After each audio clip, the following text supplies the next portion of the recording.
You know? Yeah, let's go. How many soccer players did we lose this year? Midfield, massive heart attacks, just running down the street. People are dying. And somehow Dick Cheney's still alive. And Dick Cheney's still out there twerking. Different heart. Yeah. That's what they're doing. He's got a fake heart. I'm sure he does. I'm sure he's on his 6th or 7th heart. A lot of these, you don't think politicians are getting fucking separate hearts and organs, dude? You don't think they're first in line when they fucking... Oh, yeah, for sure. That's probably part of, like, if you want to open up a hospital, this is what I want. The moment my shit goes off. I want a doctor ready with his hands scrubbed. Yeah. Oh, I bet there's a sick Rothschild out there somewhere, and every month they're putting a new ticker into him. Dude, I was reading a story last night about this dude who was I think he was a Rockefeller, who got eaten. See if that's, I believe he's one of the Rothschilds. God damn it. One of them fancy people, when you hear the name, you're like, oh, that fancy family. One of those. So this dude went to New Guinea and got eaten by cannibals. Apparently he went there. I hate Michael Rockefeller. So apparently he went there, and they were fine. They were fine with him the first time he went there, but he was trying to get something from them, and the something that he was trying to get from them was sacred. And apparently they were very pissed off at him. So he didn't know that they were pissed off at him. So when he went back, he thought they'd be friendly with him. Yeah. And they killed him and ate him. Oh my gosh. Yeah. And then they hid it. They hid the story forever. So they went looking for this guy, like, hey, my rich cousin is missing. Where is he? And they're like, I don't know. They just fucking burp. They just ate that dude. Somebody just coughs up one of those things that keeps your what is that thing that goes on there into your shirt? Yeah. Your cuff? A cuff link? Oh, a cuff link. I just fucking Somebody just coughs up a cuff link. Hey, let me give a shout out to the person who's it was on their YouTube channel, because I can't remember most of the details of the story. But if you go to this dude's YouTube channel, he lays it out. We're trying to find a hat that matches with y'all's curtain in here. It's perfect. You nailed it. Thanks. I get it in here somewhere. I have a real problem with these goddamn YouTube videos. I'm watching too much. I'm absorbing a lot. I'm learning things. But do you think, like you talked about Islamophobia in Britain? Did I talk about it? What do you mean? Or did you mention it? Islamophobia? Well, what does Islamophobia mean? We were talking about the migrant crisis. Weren't necessarily saying Islamophobia. I think there's it's like the migrant crisis in the United States. It's not a crisis of one type of individual coming in. The idea is that you want to be able to vet everybody who comes in, from no matter what, whether they're from Guatemala or they're from Syria. You want to find out who the fuck they are. You don't want to let in criminals and psychopaths. Yeah, it's all that simple. And if you start, blocking off people's ability to do that, I always have to wonder, like, what are you trying to do?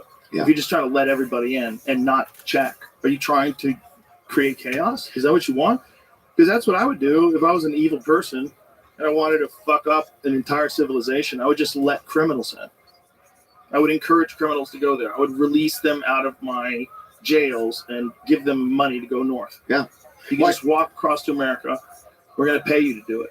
Well, I think you have a lot of people that have that believe in some sort of a moral and ethical code, and they feel like they don't have a place to be sometimes, There's also some people that grow up and they just got fucked by the world. They just got brought to a real bad spot, and they started off way worse than you and I. For sure. And that's the reality of, if you want to keep a healthy society, you have to keep those fucking people out. Like, the world is not fair. It's not fair. And if you want to protect the best aspects of the world, you got to keep them safe. And then spread out that safety from there. It's not let in all the bad. It's spread out the safety. It's like the way to do it isn't to just let all the criminals in and then, now we all live with crime. Like, no, that's stupid. The way to do it is to solve the crime problem in an area and then expand that area ever greater across the world. But it's totally doable. That's totally doable. You're never going to stop all crime, but you can minimize it significantly with a concerted effort, which is not being done. They're not doing that. And there's a bunch of different things that they have to do. Instead of just hiring cops to fuck people up, they should train cops better. They should pay them more. They should make them more respected. Yeah, I saw the. Make people appreciate cops instead of like think of them as the enemy. I agree. We always thought that cops were reliable, but then I guess some cultures have different experiences with cops. But these days, cops are so diverse that it's like you couldn't have a like. You'd almost have to be a alien or something to have a racial issue. It feels like sometimes, you know. Well, I think cops are just like all kinds of people, and the problem with all people is they're going to vary. There's going to be some people that can handle pressure, and some people that can handle having power and being a boss. Oh, Like, that's you a got good good point. bosses. I've had great bosses. We're great guys. They made you happy to work with them. You knew they were the boss, but it was a cool situation. And then you got people that are cunts just because they're bosses. You got this guy that just won't stop talking down to you because he knows he can get away with you because you need the job. He can get away with shitting on you. You've all had that too. And that's the problem with being a cop. Like, some people are just not good at having power over people, and some people are great with it. And then there's the reality of the stress well, how that are they you, face. pimp? Every fucking day you might get shot. Every day you're. All right. Do you remember how many followers I wanted? You wanted to be up to about 170, I believe, based on your math before. 175, very close. I am at 333. So you've exceeded your expectations. Oh, big time. Yeah. Beautiful. Yeah, that's what I'm talking about. There was this point at like 5:30 in the morning where I went into this one person's Twitter Spaces, and I could not believe how quickly the follows were coming in. It was just like follow. Like, I think I got like 60 in maybe like 10 minutes. It just they came in very quickly. Now, these are fine followers, but they're people who are just looking for other followers. I did get some good people though who, just from my going to people's Twitter Spaces and shilling their project. The people on Twitter are so absolutely mean though. They are, without a doubt. They're like those people on Discord who just shit on me, but it's kind of these Twitter Spaces work like this. No, I know what you mean. Some people they keep firing even though they didn't show up with ammo. Yeah, I don't know a better way to put it. Like, this you know, this one guy yesterday. they'll call you This one guy a yesterday. name that's a charge. This one guy yesterday. Now, in my spiel, I at no point said I am an expert in human growth hormone. I don't say that. I say that we talk about human growth hormone. So this guy yesterday, who knows one word about human growth hormone, is like, oh yeah, what are your thoughts on Saperstein human growth hormone? I'm like, I'm not exactly sure what that is. And like the human growth hormone I've seen, I don't know, it's from like a doctor. And I explained the process. And he's like, oh, you don't know what Saperstein human growth hormone? Well, it turns out he was missaying it and mispronouncing it. And so, number one, I didn't know what he was saying. Number two, it wasn't Saperstein human growth hormone. It's some other fucking kind of. It was like, I don't know. It was something different. But this guy started shitting on me. He's like, oh, you only have 150 followers, and you created your account in January. Yeah, dog. I created it like 2 days ago, and I've got 150 followers. You've had your account for like 6 years, and you've got like, not that many more than I do. Anyway, that's just I can go right to 100. I'm at like 180. that's how people are on Twitter. And I get it. I mean, I did the same thing to some extent. Like, wow, a really big. I'm just like, I'm impressed. You're doing great on your Twitter. Well, You're doing phenomenal on your Twitter. So don't let some naysayers say. I still want to hear the story, but I mean, you're the rabbi. You're always going to run into these fuckers. But I mean, you better than anyone know what it is. yeah. Well, I mean, it's like my real accounts had tens of thousands of followers, um, but they got banned, and I've tried for more than a year to try to get them back. I don't want to say every single day, but sometimes every single day. And I've created bots to do it. Basically, they put some kind of note on my account. Do not, under any circumstances, let this person have this account. They fucking followed us, or they fucking created a follow bot that made us change the whole system. So I've noticed this before. Like the reason why I was able to spam so many people before in such an efficient manner is because when you, I don't know, a couple years ago, when you would create an account, you could follow 400 people right away. No issue. Not anymore. If you create an account now and you follow more than like 10 people, you get a 12-hour lockdown. So I can already tell that like somebody saw my loophole and was like, yeah, we got to close this. And they did.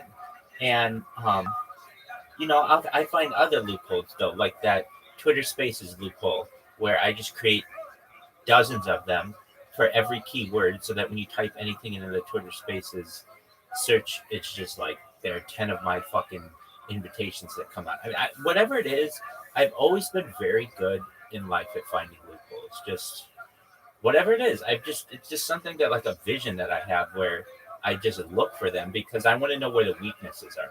Well, I was in this one Twitter space, dude. I will say this: I love Africa. I love African people. I love I love African people more than I love most other continents because I feel like the colonial powers just absolutely ravaged the continent. With that said, there is a certain um, thing that happens within what I find to be many of these similar Twitter spaces where the people talk for far too long. Like other Twitter spaces, people talk for like 1 or 2 minutes. That's it. But these other Twitter spaces, they're talking for like 19 minutes, 25 minutes of one person, and it's just like it's ridiculous. So this was happening yesterday, where these guys would be like, "We have 15 minutes left," and these guys would just be like, "Okay, next person, next hand," and they'd be like, "All right." Go ahead. And this guy would be like, I want to thank my wife. She's my only follower. Literally, that's what somebody said. I appreciate everything she does for me. Thank you to the other person who's helped me on Twitter, Princess. I just got a notification. I want everyone to know I just got a notification. Just like absolutely nothing. And here I am, rip roaring, ready to go. So I'm in this fucking Twitter space for like an hour. And normally I'm like, I have to say to myself, it's a is it worth my time? Is this going to be worth my time to go to the Twitter space and wait, I don't know, perhaps sometimes 30 minutes, an hour to get on stage and be able to do my spiel? Or do I just move on to another? Well, this one I was like, you know what? I'm just going to try. I get on.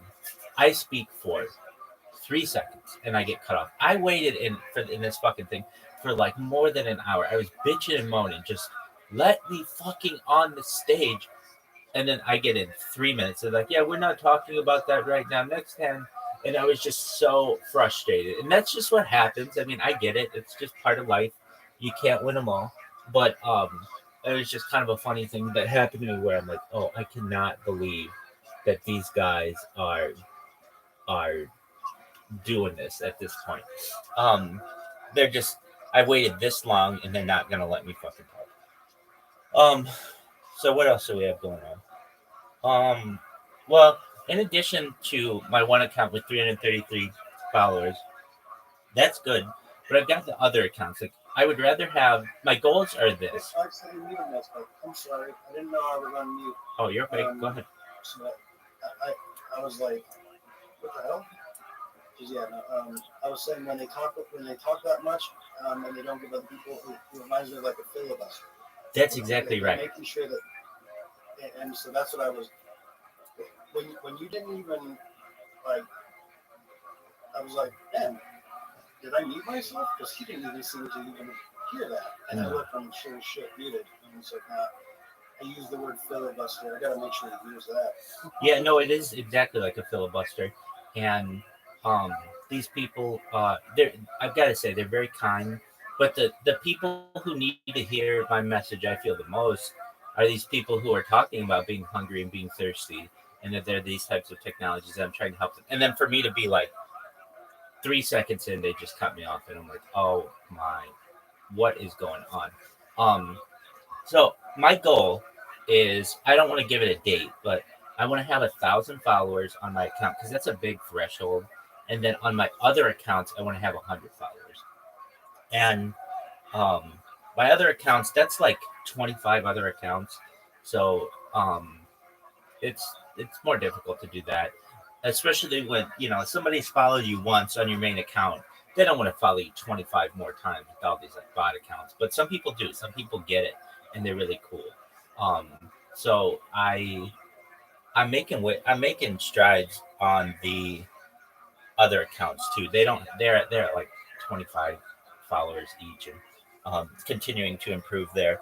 So the reason why I want that, once I have like 100 followers on each of those smaller accounts, when I go in with these bots into people's um, Twitter spaces, they show up closer to the top. They're not all the way at the bottom, and that's just free advertising for me.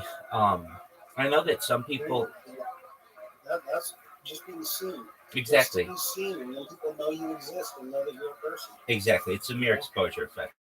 And I do hear people like, That's right. welcome. Hey, It's already. excellent. Left is my friend from Twitter Spaces. How you doing, big dog? Yeah. Really. How's your day going? I appreciate it. Yeah, man. I was just talking about some of the success that I've had on Twitter Spaces recently, and like I have like one account with like 333 people. That's only like 48 hours old, and so we're just continuing to grind. Yeah, I reposted that video or that post. I think you got I appreciate it, my man. So yeah, just keeping up the grind. How are things in your neck of the woods? Excellent. this is the account. Excellent. I appreciate it. Yeah, so we're just continuing the grind. I've been going in Twitter Spaces, chilling my project, and really just, I get some people who were like that Twitter space where I met you, who are very kind, allow me to speak, allow me to get out my spiel. There are other people who don't want to hear it. They say that I sound like a commercial, and I get that. I've got my spiel down pretty well though, so it does sound like I'm reading it. Some people think I'm AI as well. Some people just stop me and be like, is this AI? I'm like, no, this is me saying this right now. They're like, oh, we thought you were a robot. So I do get that. But yeah, I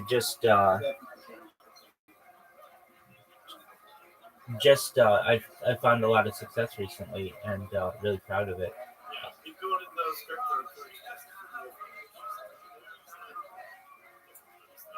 Exactly. That's the goal. And eventually, I mean, like you've seen when I get like a bunch of accounts in someone's Twitter space, sometimes they just stop their entire Twitter space and they're like, what is this?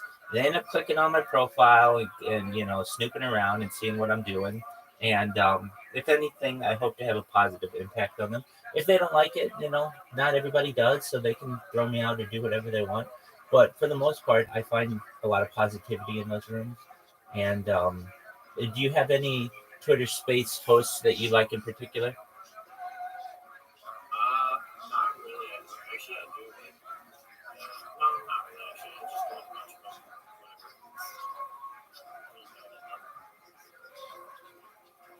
whatever. Yeah, I used to.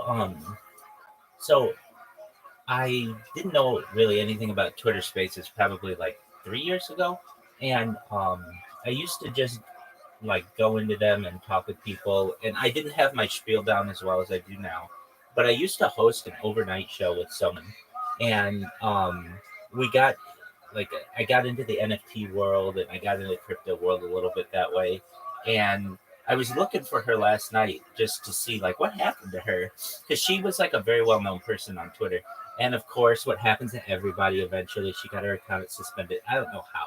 She was the nicest person. She never posted anything wrong or anything. But Yeah, I think it honestly. I know Elon probably makes it more of like a free speech movement, but Yeah, I mean, I was hearing people last night.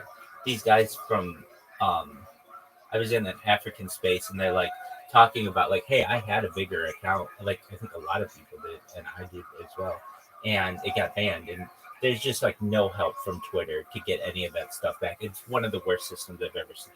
It's very He did fire a lot of exact. Exactly. And from what I know, none of those people who are in their security teams work in the United States anymore.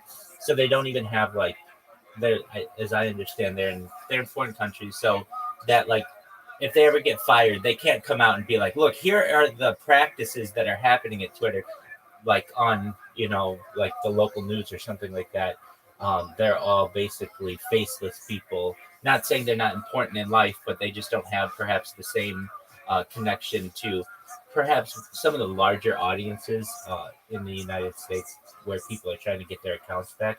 And it's very frustrating because you work so hard to build up an account, people get to know you, and then it gets banned. And then it's like, okay, well, what happened to that person? Oh, I guess they got banned. And then there's nothing that you can do with it. All those connections that you made are gone. All those posts all that content that you have is gone. It is better since Elon Musk took over. There's no doubt about that. Um, I came up with this strategy. If you have Twitter Spaces right now, do you have an iOS device left?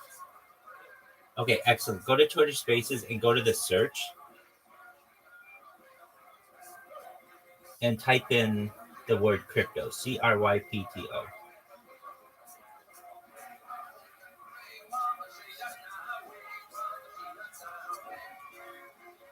what happened.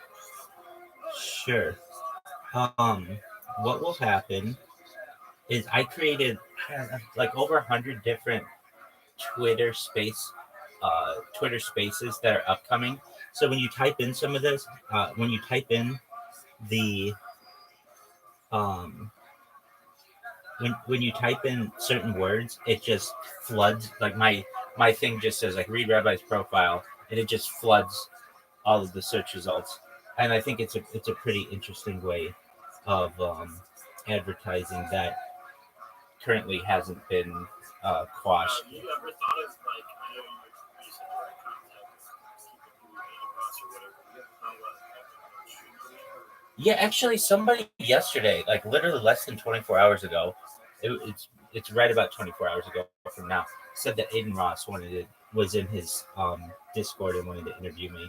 I'm open to it. I've been in contact with some of his people, I but would plan it out because I know like he is Jewish, but at the end of the day, there's some ways that you could try to like it's good farming.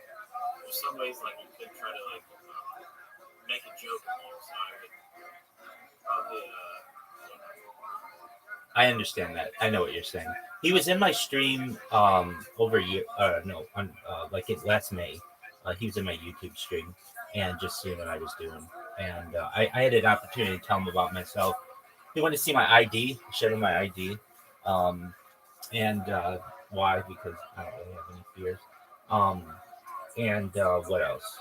He brought a ton of people into it, and that's how I started getting into his Discord. I didn't really know who he was, but then I've just been live streaming in there. I got another guy who, yeah, you need to knowing like you good get recognition. 100%, 100%. I got another guy who messaged me in Discord who I know who's a pretty big fan of mine, and he's a documentarian. And he told me he wanted to make a documentary on me, and I don't have an issue with that. I'm all for it. I'll participate in any way possible. I have more video than anybody ever, so for a documentarian, this is like a gold mine of whatever they want. Especially when it comes to like I have long form content, and then I have tons of clips, and then I have tons of social media, and so basically anything that he wants to um, do to make that documentary, I'm pretty sure that he could probably have uh, a good time with that. So that's good, and I mean the thing that makes me happy is I get people who, after I talk to them, they're like, "You give me hope," and that's the best because it's like, good. That's what I want to do. I want to be a positive force in people's lives. I want to be a pillar to society. I want to be a light to the nations. And so, when I when I actually get to engage with people and they tell me positive things like that, that's really great. And yeah, I mean, I kind of see it as this: if I sit on Twitter Spaces for the next, I don't know, year, if it takes it, every single day, at least like 12 hours a day, I'll become a very well-known individual there, like I once was, and but even better, much better known. And then what I need to do if my account gets banned, I come back with another account. People will know me, and just really keep that mere exposure effect going. And eventually, somebody's going to be like, you know what? I'm looking through your stuff. I've never seen more stuff in my entire life. You say that you can change my life with just a retweet. Okay, let's try it. And you never know what could happen. So I personally think I mean, look at I'm close to small creator on Twitter, and I already got the interaction. absolutely Yeah, that's the plan. That's the plan. So I really enjoy my life. I enjoy going into these Twitter spaces. Sometimes they're very frustrating. You know, I'm sure you've been in them before where you want to get on stage and it's like you have to wait a long time and they vet you and it's all kinds of things like that. I don't know if we trust this person. I hear that a lot. But then it's like, okay, once I get on and people give me an honest opportunity to be able to tell them what I do, then they let me get through it all and they don't interrupt me, I win them over 9 times out of 10. And to those that I don't, you can't win them all. But I get a lot of people. I mean, the best thing that I hear, in addition to just you give me hope, is sometimes I'll do my spiel and people will be like, I'm not going to lie, that is the greatest thing I've ever heard in my entire life. And I'm like, yes, that's what I want it to be. That's the kind of positivity that I want to have in the world. And so those are all really good things. Do you have any plans to be in any Twitter spaces this afternoon? no, I don't have any things scheduled.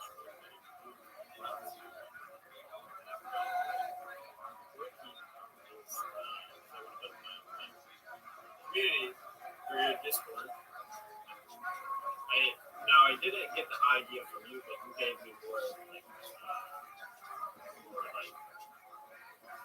of a reason to do it because obviously I didn't really think Discord was meant making a community based around it. But it's called Degen Tavern, so it's like you go to a tavern like a bar.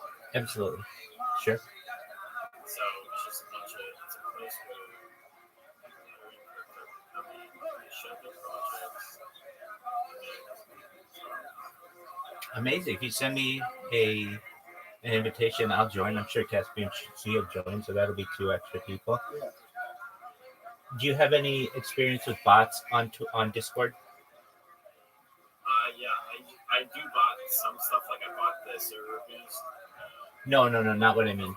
Not what I mean. I mean that's good, the server boost and that kind of thing. No, botting like Oh yeah, Discord bots. Yeah. Yes. yeah. So there are some really good. I'm working on Twitter. I mean, Twitter. Oh, that's a good one. Definitely. There are some that as you get bigger, you're gonna want, particularly in terms of they have just like they're moderation bots, but they'll just tell you when a user joined, how old their account is. They'll tell you perhaps what link they came from. It just gives you a lot more information on people. And there are others that I use. I don't know if you'd use, but I use like a ticketing. Like if people have questions or they need support, they can always send me a message that way. I do use a lot of music bots. Some of them work better than others. The lo-fi bots work really well. Some of the like choose your own song ones, they work for like 72 hours or so, but then they don't always work. Same with the karaoke ones, but some are better than others. And I think that what you're doing is a good thing. Basically, Twitter Spaces is great, and it's great to create a community there, but there's no video aspect of it, or if there is, it's just one person. Because I don't I don't go on Twitter to watch videos. Right. there are some times though you may want to have, like, I've been a part of crypto communities from Twitter, and the crypto community will have like a night where they watch The Wolf of Wall Street, or they'll watch Wall Street, or they'll watch, some kind of finance related movie, and they just want to help build the community. And one of the best ways to do it, I think, is probably through Discord, just because Discord has so many features that you're just, It really does. yeah. I would say that. I was too. When you first create a Discord account or Discord community, it's like very plain, and there's not that much. But if you go, there are some really good websites for Discord. Top.gg is one of the best ones, especially for bots. You go in there, any kind of bot that you ever want. Like, I'm just gonna go. I'm gonna take a look at it right now and see if there's anything that might be good, strictly from Twitter. Go into servers, but I'll go into servers that I think are cool, and I'll Yeah, Yeah, that's what I've been doing. I've just been picking up the different types of trades in my own new online different. One thing that I decided I wasn't going to try was consolidating tasks. So I have one bot that'll it probably could do multiple different tasks, but I usually have it set to do just like this. I could have it set up to do like quotes as well, but I have a specific quote because I like the way it works. Also, there ends up being a lot of redundancies in like, capability of the bots, but that's like the issue where it's like, it can do this, but I like the way this other one goes back on it. And then that is basically just pick the apps and do the same thing. No, I just started like focusing on my socials because I've been doing that focus since like 2020, DeFi and all that. But I usually just had contacts through like Telegram, WhatsApp, but now I'm like really focusing on my Twitter because like I think it's like a big asset. I'm saying nowadays it's like do you have a link tree?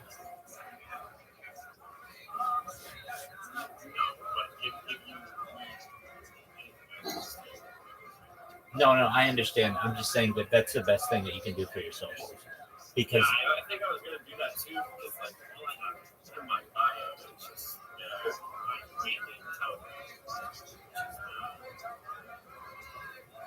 is but yeah, I was gonna use like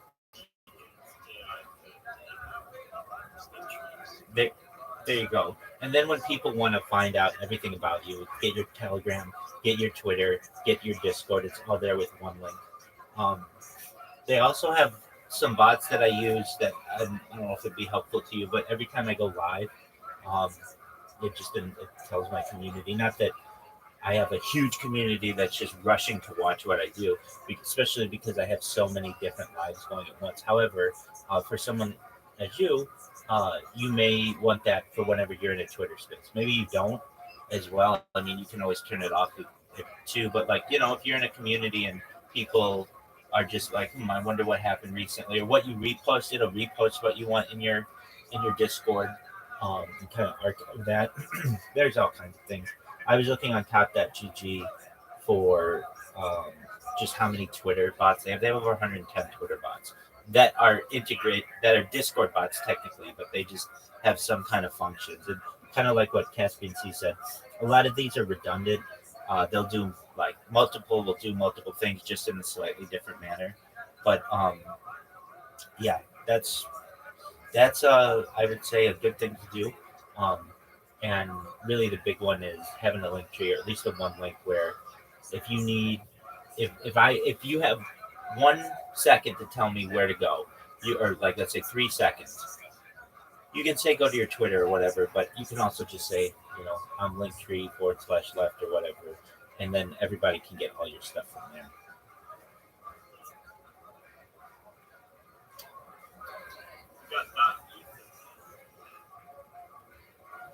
Yes.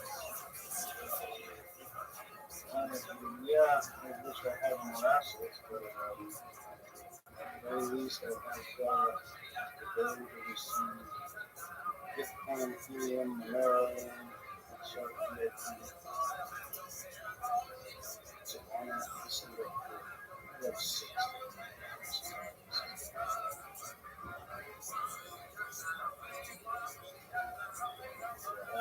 That was. So doing some streaming as well, like not recently. That I want to make sure I have every avenue, letting people know I can set trips. I was like $35 and I got 7 years of free.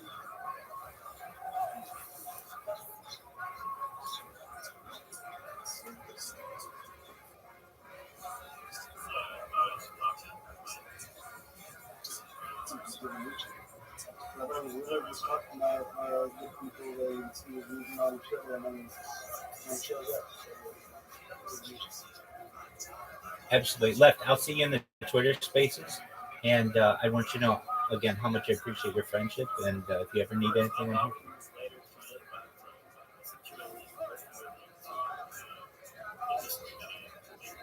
My friend, I have already joined.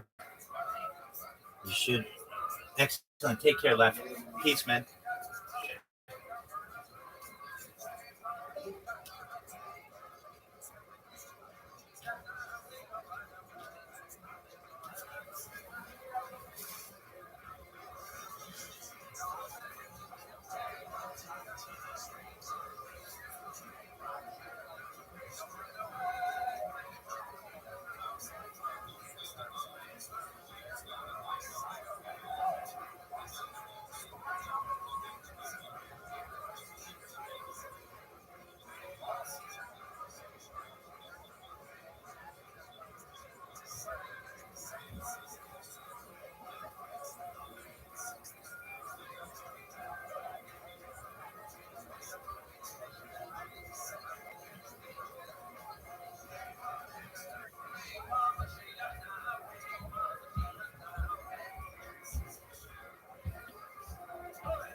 You're pulling people over. What is the worst thing that's going to happen to you in your day? Oh, did someone open their door on your car? Oh, Yeah, did someone whistle at you because you had I big saw a tits or whatever? 10-year-old get their face shot in. Yeah. You know, I saw a little girl get run over by a car. I saw horrible murder scenes. You know, they're going upon car accidents every day. You're seeing so much awful shit. You're dealing with, and then every time you pull somebody over, every cop has seen those videos of people pulling people over and just getting lit with bullets, just fall into the ground. There's so many of those videos. Getting your gun taken away from you, getting shot and killed. Yeah. We've all seen those videos. They're fucking it's at horrible. Walmart everywhere. A lot of that shit. It's like there's just so much violence now. There's just one where this guy was beating up this female cop, and his daughter was telling him to stop. The daughter was trying to get him to stop beating this cop to death. Oh. You're like, oh my God. So, like, that job is not a normal fucking job. And when people don't have respect for it and don't appreciate it, it's a sign of the sickness of society. It's the illness of society that we don't appreciate law and order. And we think of it as something that somehow or another that it's uniquely oppressive, and that without it being there, you'd have less problems. So there was that was all that defund the police thing, Yeah. which is just, we should have learned from that, and I hope a lot of people did. Like, that's a terrible idea. The problem is not cops. The problem is cops are human, and Right. they have to stay human, otherwise you're gonna get fucking RoboCop. Oh yeah. So what are we gonna do? RoboCop could easily get hijacked too. That's another issue. It's like a lot of like Oh, if there were cyber attacks, like where they wanted every electric vehicle or something to just go drive off a cliff, they could just control, like this, 100%. if they wanted every oven to just heat to 250 degrees and just burn down every house. Sure. Like if something got hacked, it'd be very spooky. So yeah, if cops got hacked, bro, that would be crazy. And then also they could just say they hacked the, like you could have a dirty entity hack the cops and use them for whatever they want. And then who do you even sue with that? What are you going to even, they're not even people. You're going to put a robot on the stand? Well, you would have to know what kind of like hacking is even possible and whether or not it can be detected. Because if they're doing it wirelessly, like, can they do it? Like, Jamie, you probably know this. Can you hack something wirelessly from an anonymous account and like get into a system and no one knows who did it? Or is everything ultimately traceable if they can find the source of the invasion?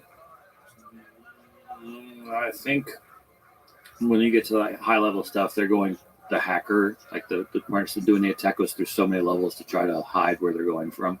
Yeah, so they can hide somewhat. Yeah. And also, how many of those guys that are like operating at that level even Welcome. exist? Yeah. How many of How those are like, you? super high level hackers are out there? And Let me everybody change else it is up just here kind of at the again. mercy. Like, if you try understanding that, if you don't do that, No, it's Yeah. impossible. so how is a judge going to understand it? Who's going to understand it? Yeah. How are the cops going to understand it? Right. It's kind of, it's got to be weird. If you know that much stuff, you're kind of in a world of your own. Oh yeah, if you're like a super Bitcoin creator type dude, you're in a world of your own. You're existing in the most sophisticated layers of the technological power of the likes the world's never seen before, never seen anything like it. And you're the people that are at the head of the code. You're the people that are making AI. Yeah, you're like Christopher Columbus or whatever. You're the fucking, you're on the, Christopher you're Columbus on is the great, edge. bro. That's great. Dude, if people, that's why I've said this for years, people with autism are the link between regular people and machines. That's where we're headed. It's all, no, in 2 generations, everyone will have autism. You won't be able to find anybody that doesn't have it or that doesn't like Well, it's kind of almost freak like- out if like somebody's like whistling or whatever. It's almost like whatever the reason why more people have autism today. I'm sure there's a bunch of people that think it's vaccines. There's a bunch of people that think it's environmental issues. There's a bunch of people that think it's Oh, it's so Chick-fil-A, some fucking people low. probably. I know. Could be I'll Doritos. take it though, dude. It's so fucking good. There's no way you wouldn't take some Chick-fil autism, dude, if they had it, bro. You know what I'm saying? If you like every now and then, just a weird guy runs out of the back room with a couple pickles on his back, dude, I'd fucking be like, I love this guy no matter what he has, you know? It's not the Totally sharpest forgot what I was knife in gonna the say. drawer. Sorry, But dude. it was it had something to do with autism. That Oh, I what we agree. were talking about. Like, Oh, I think that this is the I end of agree. the realm. so just imagine. All right. So there's Definitely. whatever the reason why there's more cases of autism. Most people, I think, will agree there are more cases of autism now than ever before. Okay. But what meaningful changes have we done, if any, to try to limit that or to try to mitigate that or pull that back? I'm not sure. And what meaningful, like what progress has been made where you're saying like, oh, now we have 20% less autistic kids. So if that's not the case, and yet we're in the greatest technological time that we've ever been aware of, and people have more access to information now than ever before, why is it moving in that direction? And maybe that is a natural thing. Maybe all this transgender shit where everybody's like, oh my God, like I am so sick of hearing there's boys and there's girls and that's it. maybe when you find out about plastics and the things that's happening to the human body because it's fucking with our endocrine system and it's shrinking people's genitals and shrinking people's taints and it's lowering testosterone levels and causing more miscarriages, causing more miscarriages. If you were watching this play out, if you were not connected to us, Yeah. and if you were like from another planet and you're like, what is this thing doing? Oh, so this is a very complicated animal. And this animal gets involved in various plastics and metals, and it has a symbiotic relationship with plastics and metals, where the plastics and metals, it gives them cars and handbags and television sets, but it also robs them of their primal essence and slowly turns them into these genderless, weird creatures that can only survive by replicating through their DNA. Dude, well said, bro. Because if you were looking at it from somewhere else and you were looking at, well, what are we addicted to? We're addicted to electronics and we're addicted to plastic. Yeah. We use plastic for everything. And we're willing to sacrifice something for it. Dude, I was reading this whole thing about petroleum in the healthcare industry and like health and wellness and like oils and shit, like how much petroleum is used and all this. It's everywhere. It's just everywhere. It's bizarrely everywhere. Petroleum is? Petroleum is. Yeah. So you've got oil and you've got plastics and you've got all of these weird, funky phthalates and chemicals and pesticides and herbicides. We're all aware of it. We're like, this is really a problem. This is really a problem. One fucking blast in the air. It's all over your food. Like, this could be a problem. Everyone's on fucking Monsanto. Like, Yeah, nobody can sleep anymore. Is everywhere. And everyone's like, well, we'll certainly get to the bottom of that once we make it safer for queer kids. And then it's slowly, we're going to get to a point of no return where our genetics are fucked by our environmental pollutants, which have only existed over the last couple hundred years. So our genetics get fucked by these environmental pollutants and like giant changes in human testosterone levels just from the 1970s. Giant changes. Oh, yeah, dude. So I think if you're on that path and you're clearly on that path, we are as a human race, we're clearly on that path. Fast. And we're also at the same time on the path of artificial intelligence. It's like, how much time do we really have? How much time do we really have here? What if a trans kid, how many trans people are there? They're all trans now. Everybody. Right. What if the whole country is trans? What if this? I think they've backed off a lot. A lot of people have decided that they really didn't want to do it anymore. Yeah. There's quite a few, and people get mad at them, which is really wild. When they people get mad at them for changing their mind. Have you interviewed anybody that has gone down the surgery path and didn't want to have the surgery? Have you ever talked to somebody like that? No. Just curious what that world is like. Everybody's got their own weird thing with that because it's a weird thing. Like you don't like your sexual organs that you're born with. Mm-hmm. You identify with another gender, or at least you think you do. Right. At least like you identify with what they like more than what the boys like. You're probably just gay. And that's one of the things that they've studied is when they leave transgender or supposedly transgender youths and they don't do anything, they eventually become gay men. Oh, I see. Big percentage of it. Yeah. Does that mean they're all like that? And some people don't genuinely have like true gender dysphoria? No, it doesn't.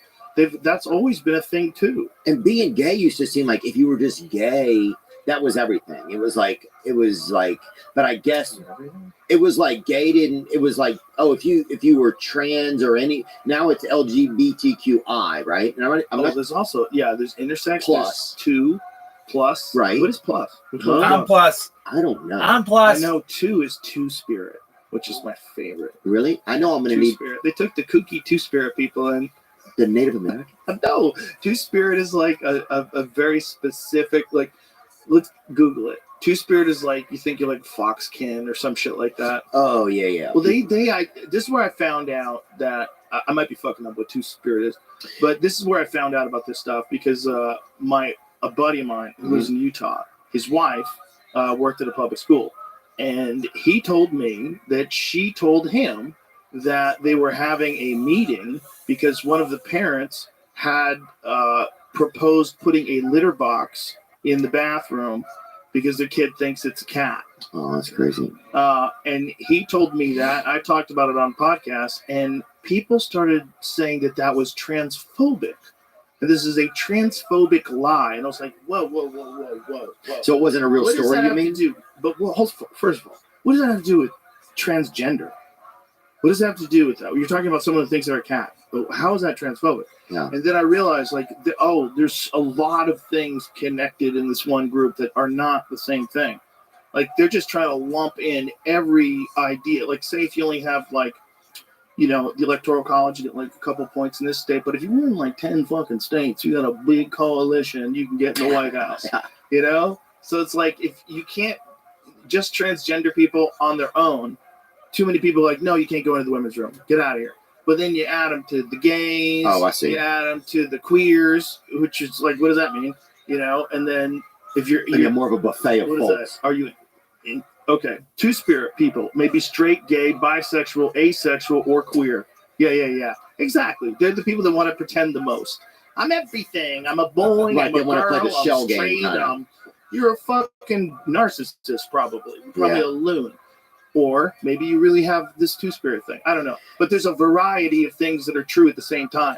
You know, you're going to Mhm. have people that are kooky, and you're also going to have people that unfortunately really do wish they were born a girl.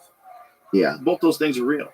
But the thing about us as a species, if you're looking at these drops that are all clearly established markers in terms of testosterone levels, miscarriages, men who are incapable of having children, low sperm counts, smaller testicles and penises, like we're moving in a direction of looking like those fucking aliens. Well, that's what I've said this for years. If you look at an alien, Right. their head is big, Yeah. because that's the only thing that's going still, Yeah. and their body is this useless sort of fucking Christmas ornament. Spindly, genderless thing. And Yeah, not genderless, like no tits. That's stuck No under a ass. weighted blanket too. Yeah. Probably, dude. Bro, if you want to stop an alien through one weighted blanket, get on that bad boy. I bet they don't interact with things. Well, of course they don't, because everything happens in their head. It's all Yeah. built in at that point. Why do you even need, if you can just blink and come or whatever, and you just, you fucking blink again and you have a mortgage, and then you Yeah. fucking cough and your fucking parents are deceased. It's just like, There's no non-aware language. You speak every language. You know every fact about everything on Earth at any given moment. It's all in your head. There's Right. no questions. there's no, You have yeah, no dick. You have Who no needs mouth. it? You can't even enjoy food. You have no mouth. yeah, dude. Well, if I got a dick and you got a mouth, dude, That's party. food's second. It's Okay? party. I'm catching a BJ. I don't know if you can get a, I From a don't know. fucking alien. Imagine getting head from an alien. Imagine you wake up in the middle of the night and like you have a crazy sex dream, and you're like, oh my god, like you're getting like, you ever have a dream when you're having sex? Yeah. You think in the dream you're actually having sex. Oh, It dude. feels real. Guys come in their pants. Oh, I had a dream. I was on an airplane one time, dude. I was flying to Philadelphia, right? And I had a dream that I was doing oral sex, right? Yeah. And I was just kind of like that in the air, and this old dude fucking shook me. He was like, "Get it together." Whoa. I was on the plane. It was told just, you to get it together. well, yeah, I Were you was eating slurping? air pussy. Dude, what are you talking about? Yeah. I think at that point, it's okay if somebody Imagine if shakes you open your eyes and an alien was blowing you. Oh, I And bet you it's just like, feel trapped. You're paralyzed. The alien's just sucking your dick, looking you in the eyes. Just big insect eyes. Just, could you imagine? no, Bro, dude. the fuck I'm Stephen not- King. That's a real horror movie. Yeah. Because could you imagine you're paralyzed and an alien is sucking your dick? What sound does it make? I bet it makes a sound like a. Slurpee. Like, Oh. they over exaggerate. They give you like a caricaturized Oh, yeah, version yeah. of our porn films. We know they like it when you make a lot of noise. They're gonna be gagging. But they're not even moving. It's just a feeling and making the noise. Or it also has that light. You know, like whenever you make a Xerox copy of something and that fucking light goes Yeah. down the back. It's like that. I don't even want that. Dude, what was I seeing the other day? They're having gay animals now. Is that, They were having gay animals. What are you saying? if you pull that up, Jimmy, if you see anything of it? Or that What kind animals? of request is that? Well, I'm just saying, if you see Bro, animals fuck couches. They fuck your leg. Okay. You ever have a dog? Well, some Dogs of them, will grab a hold of your leg. They know your leg isn't a female dog. They don't care. They grab a hold of your leg. Does that mean he's gay? No, Well- it means he's crazy horny. but no, I was seeing something where they were trying to have it's like a upscale meat or beef that comes from a gay. Why this one? Hold on, this. Why Yeah, are gay animal- scientists ignoring all the gay animals? Go down to that. 'Cause it's fucking. It's a great There's question. a study. This is like that James Lindsay, Helen Pluckrose, Peter Boghossian thing. What is it? What does it say? Can I read the headline? Why are scientists ignoring all the gay animals? Yeah. Imagine like you're a scientist and you're trying to figure out how old the universe is, and that's the complaint you read first thing in the morning. And you're like, hey, there's other shit to worry about. Hey, you telling me this otter ain't a homosexual? I'm trying to figure out how old the fucking universe is. That's why there's not a lot of federal funding for gay animals. Oh, there is now. I Bro, you bet. have to get funding for this stuff. I'm sure we spent a bill on it, dude. Yeah, that was another thing that was crazy about the Harris campaign was when you found out that they can pay activist groups.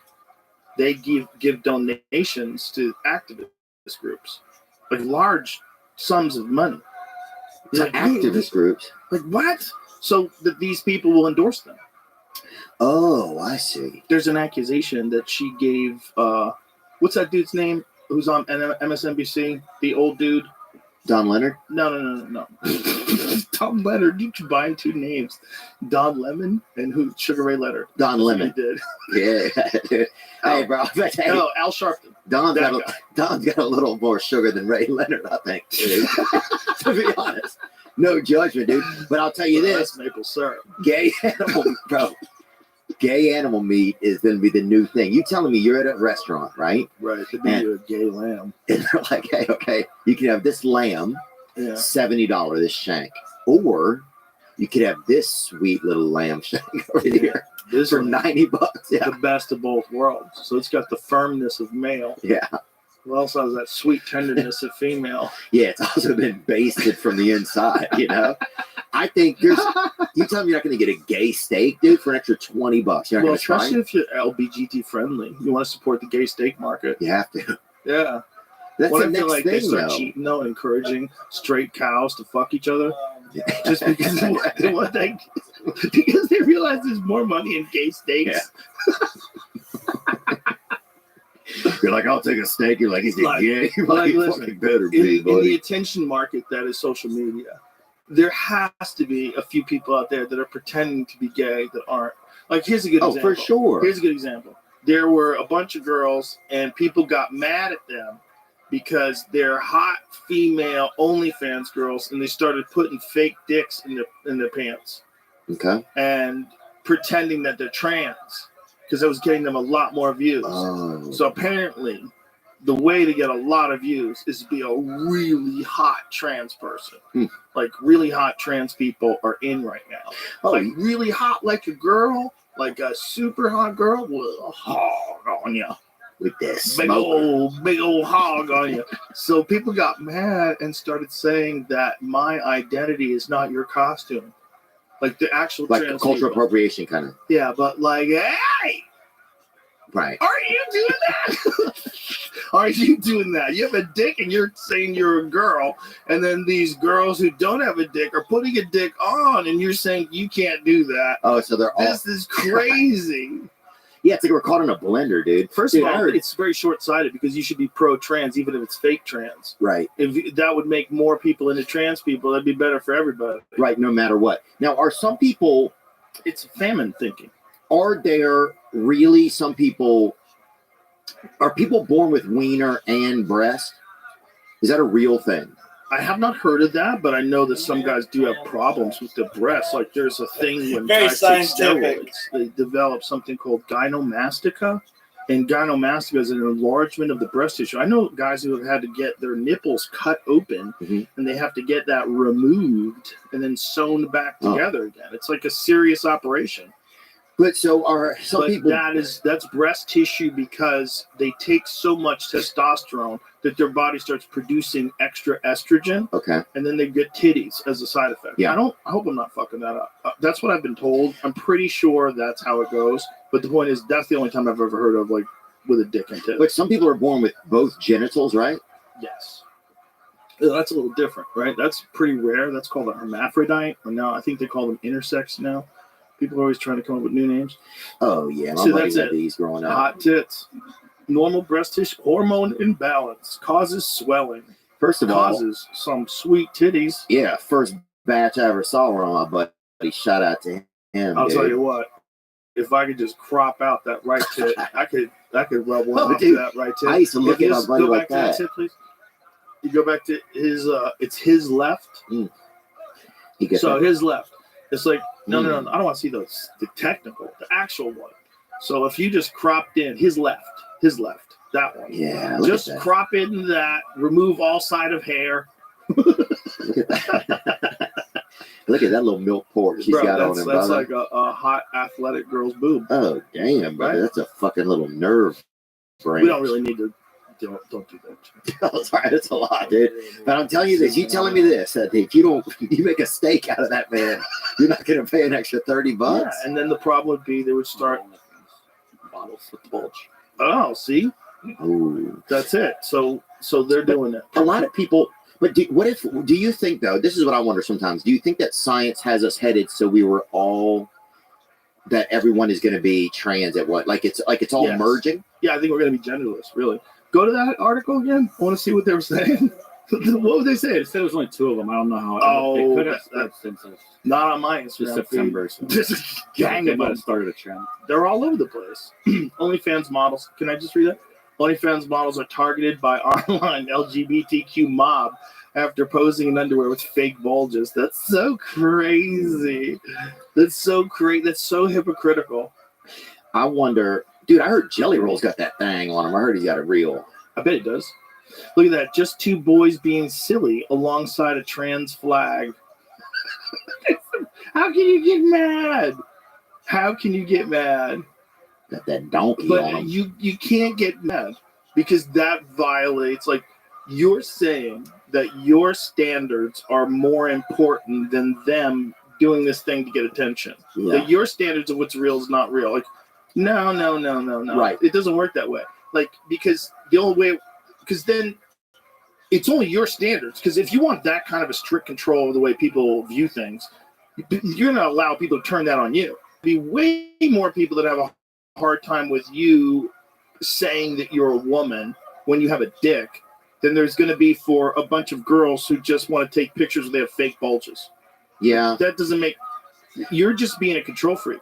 Like, you can't have no fake trans people, but only real trans people, but don't let anybody Right. It's like be saying in you can't. control of who decides what's real and what's not real. Right. It's almost the same with like a lot of cultural appropriation stuff. But at a certain point, it just gets ridiculous. It's like you can, Did you see that one dude who faked it for like 6 months? fake being black. No, you can't do that anymore. I'm not doing it. No, he faked being a woman. You know that dude? He was on like one of those reality shows, and he had all the tattoos. He was like good looking guy, which is why it was crazy. And he said he was transitioning, and it was just a troll. He did it for like 6 Just months. Meeting chicks. No, just like making videos online. Oh where people no, I get didn't mad see at him. that. But he kept it up forever. That dude.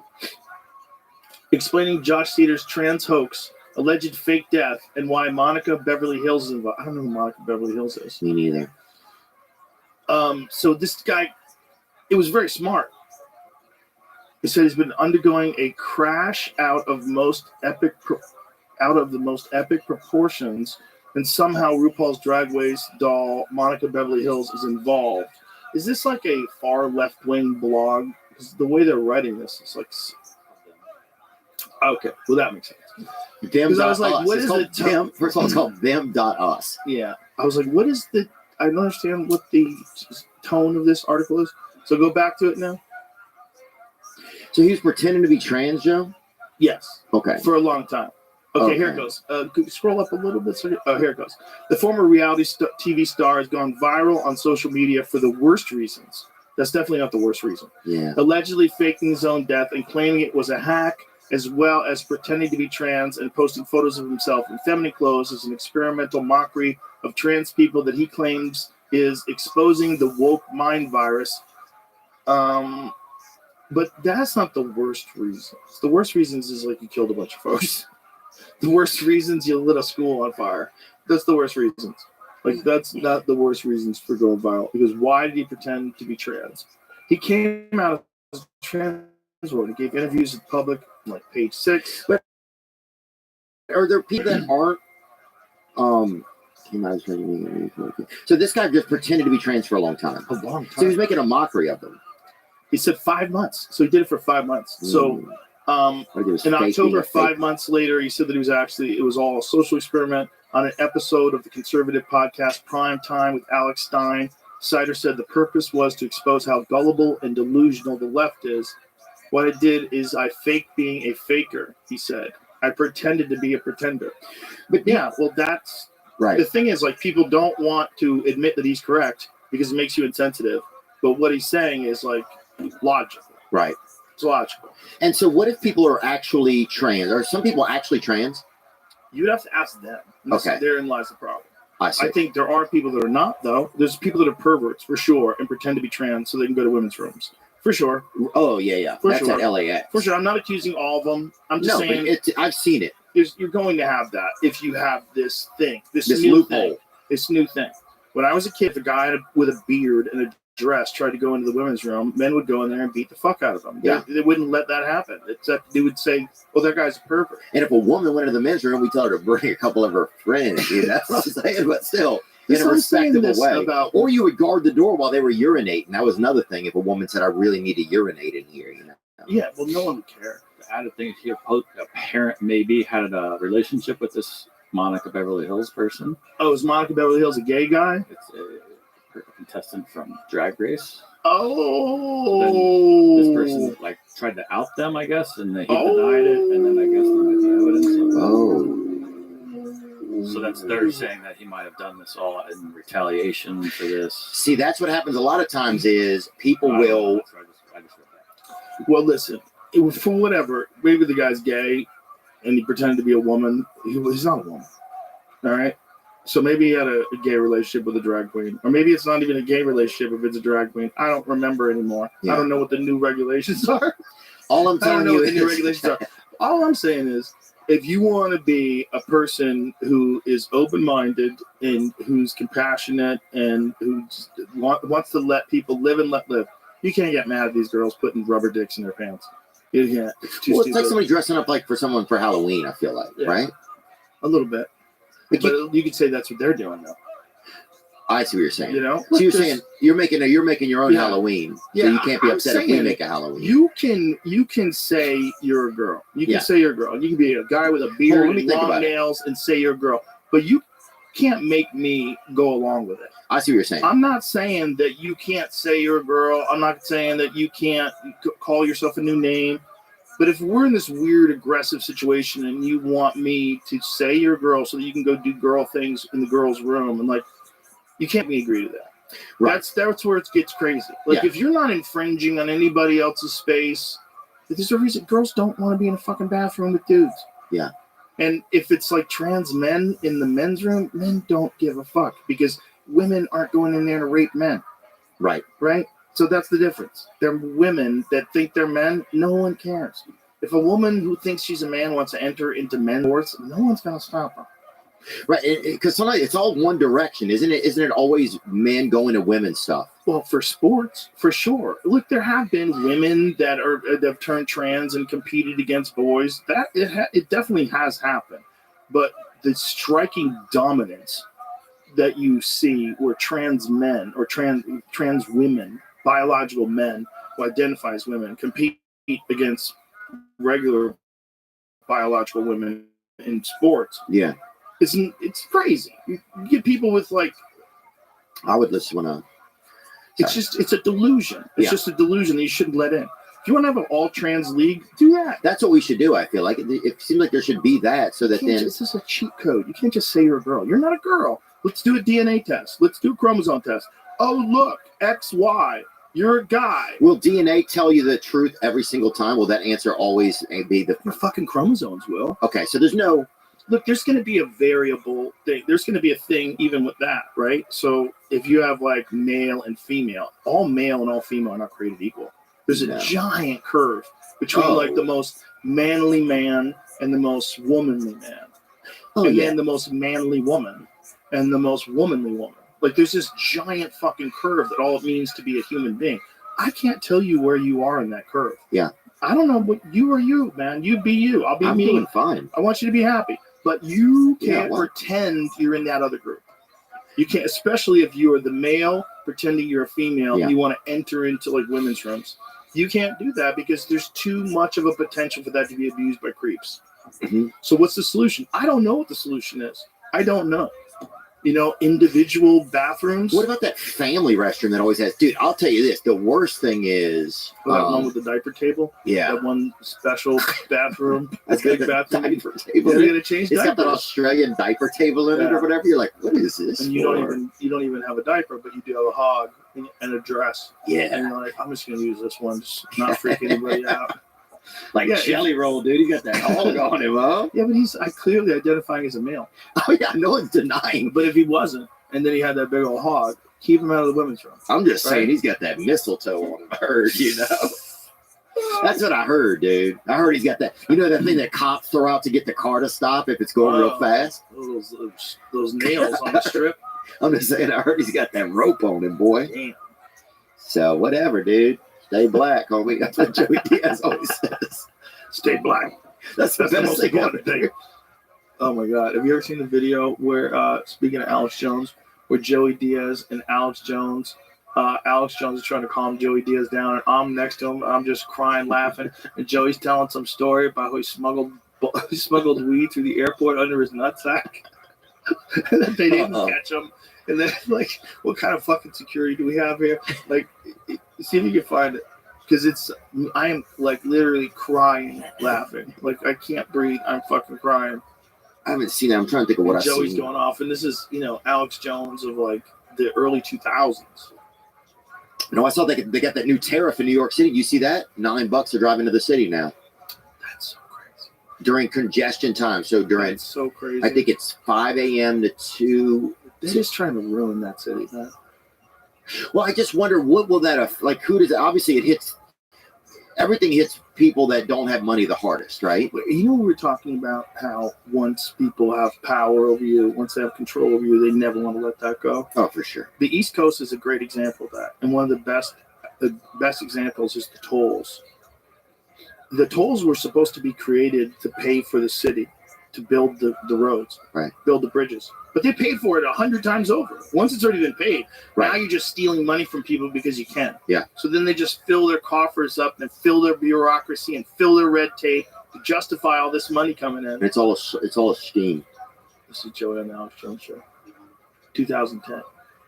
Michael Jackson. I watched this. They're just better at covering up what they do. You cover up Michael Jackson? I don't know. Look at the movie. He was dancing and singing, and next thing you know, he's dying of oxygen. No, not right. Like junkies is junkies is junkies. A junkie every day. He doesn't wake up, sing and dance, and then he has oxygen tanks at night. Something's not right there. And in my case, like old school, you're worth more dead than what you are alive. You understand me? He ain't, And now they got a new record coming he out. ain't in debt no more. He's doing a tour next year with the people from Vegas that jump up and down the Blue Band group, whatever the hell that is. I mean, he's worth more now than he's ever been. I think Paul Martin killed Michael Jackson. That's what I think. If it was up to me knowing what I know, I smoke another joint, I'll break it down. I'll break it down because he brought the music from Paul McCartney, didn't want to give it back to him. Right. And all of a sudden, they put Paul McCartney in the Super Bowl. They tried to build up the Beatles to get their thing going, and all of a sudden, Michael Jackson. That's right. I believe It it. goes a lot longer. The Yeah. best is the end, though. He says, "Stay black." Just get to the very back. Time you listen to your bullshit congressman or your bullshit governor or even a bullshit president or somebody who's running for president, and he's hitting you with that same force shit that they give you every 4 fucking years, and you still vote for the fucking Momo and then you get mad. Think about me saying the word fuck. With that, I'm out of here. I gotta go smoke a cigar. Hey, hold on a minute. We got to say Making bye some here. very everybody. solid points. Don't do the. Don't. No, I know. Joey, you get it. I'm with you, but this is just to let the American public know that every 4 years they buy the same shit they've been buying every 4 years, and the same people with their Harvard articulation and how they don't curse, and they're Christians and they have a family, and these are the same people that shove it up your fucking ass every year. The one thing that you get about me is I'll say fuck, but I will not fucking rob you. If I need something, I'll ask you like a man. You're good. Hey, So go fuck yourself, you cunt. hold on 1 second. Take a joke, take a show. Joey Diaz, Facebook, Twitter, check yourself before you wreck yourself. Big dicks in your ass. Get out of here. You're in trouble. I'm the umpire. This is the. I'm throwing. All right. Listen. Stay black, because that's the most important. Okay. Hey, Joe. Stay black, dude. Bro, we got to start getting more. When are you gonna start to see people just identify as black, man? You can't do that. They won't let you do that. Yeah, but that's what they said about everything. Yeah, but that one's been a hard line for a while. They used to be able to do blackface. Think about it. So many people did blackface in movies. Robert Downey Jr. did blackface in the early 2000s, right? Good point. You used to be able to do Kimmel it. Look at that movie Soul Man. Remember? The guy pretended to be black to get like a college Trudeau did education. Yeah, he did it. A lot of people did it. Lexter Holt, I don't even think he looks. I think that's his real skin color. You do? Yeah, I think that is. Okay. That's a rumor. The point is, it's going the other direction. It's not going the direction of like the Rachel I don't Dolezal. know. I think you're gonna have a real surge coming up. Well, there are people that have tried it. The problem is now with 23andMe, it's real hard to pull Mike off. Perry, He's got like 2%. you gonna tell? Hey, I ain't gonna tell him he ain't. I'm saying that's for sure, dude. I ain't telling Mike Perry is a zebra if he wants to be. Yeah. Dude. But I'm not can interested you in bring up arguing. people that are trying to be black and see, like by texturizing their skin? There's new things, Joe. Well, I definitely think that people are taking pills. I've heard of that. Yeah, darkening pills or whatever. Yeah, there's some kind of medication that you can take. Maybe it's a peptide that darkens your skin. Oh, It may be a peptide, but I've heard of it. It might even have some weird like melanin name, like molanolin or something Yeah. like that. I don't remember though. But I do remember seeing it on an internet article where, there's like how far are people going to like look different. Oh, The yeah. different shit that people are doing. Dark Buddy or whatever they're calling it. Dark buddy? Yeah, they call it Dark Buddy, and you just like take a couple pills of it. Oh, you're thinking to Justin Trudeau doing blackface. Dude, he just retired. He's just retired. Yeah. That's crazy. Well, he's stepping down until they're gonna have to find a replacement, and then he leaves. I liked him better when he was That's- black, That was very brief, I think. but still, For a dude, few it was a hours. fucking vibe there. Bro, people have hammered on that guy so much. But did you see? Rightly so, man. That Well, guy's a creep. he doesn't seem like he He's has like a communist. any strength inside of him of his own. No. And he almost seems like a character from a Charles Dickens novel. If you bring up his retirement speech from the other day, Yeah. Well, it's fake. it That's was why. like, oh, for the It's fake. It's all fake. He's like a fake progressive. The whole thing's fake. That's why he was an authoritarian, and he kept cracking down on people's rights. And they all really saw it during that trucker protest, because that's when it was really in front of everybody's face, where you couldn't ignore it.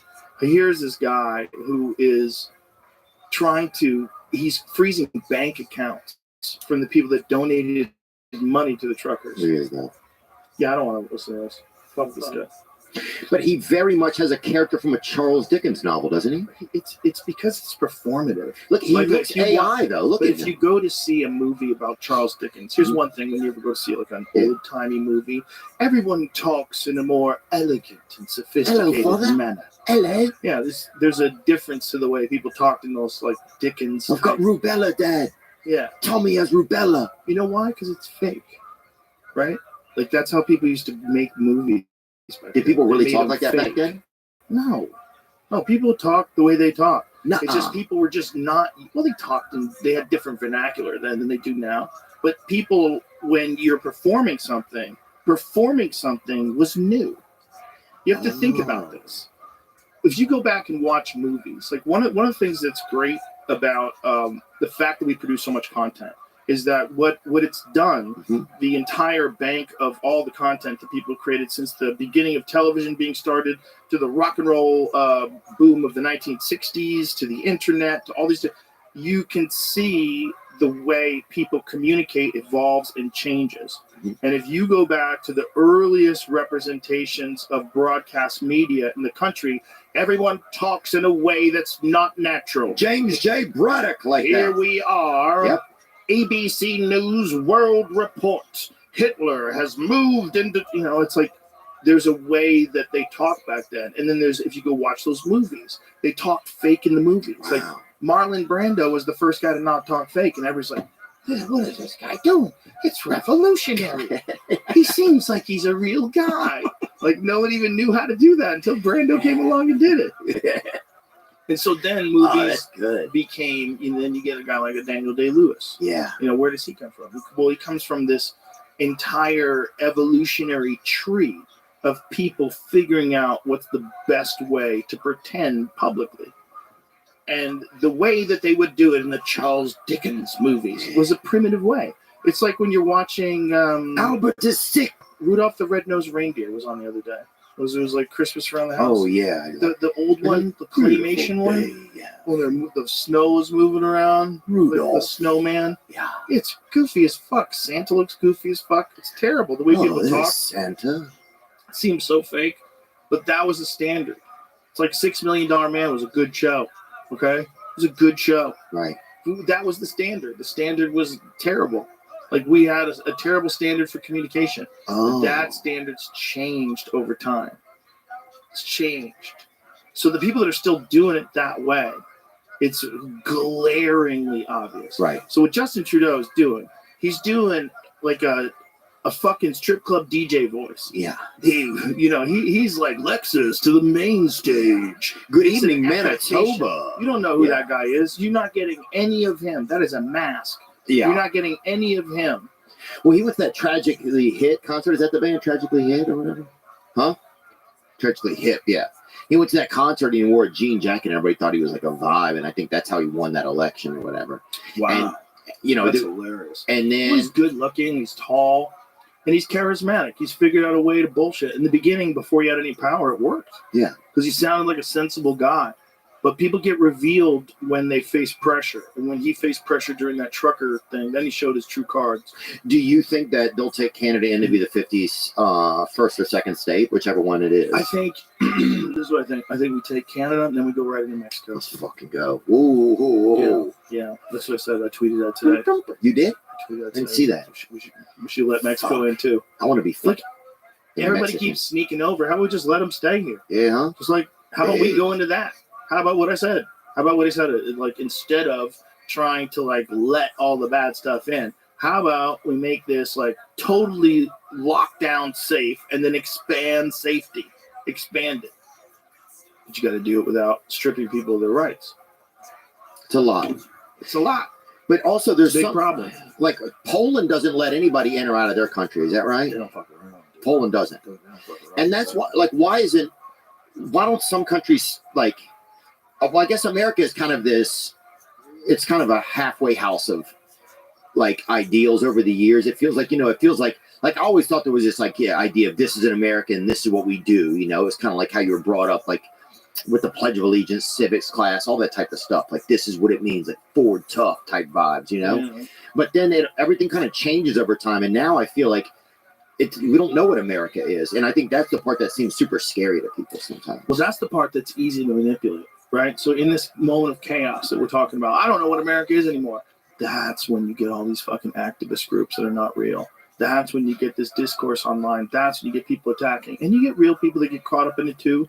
And they're getting you caught up in it as well. Because all these people, like, people are super addicted to arguing with stuff online. And I see like otherwise very reasonable people that are on Twitter 12 hours a day, and I just don't understand what the fuck is wrong with you. Yeah. Otherwise, very reasonable, successful people. Like, why are you doing this Yeah, some people tweet all day. Elon tweets all day. all day? But All day. it must be an addiction, right? At this point, I mean, there's It no has to way. be.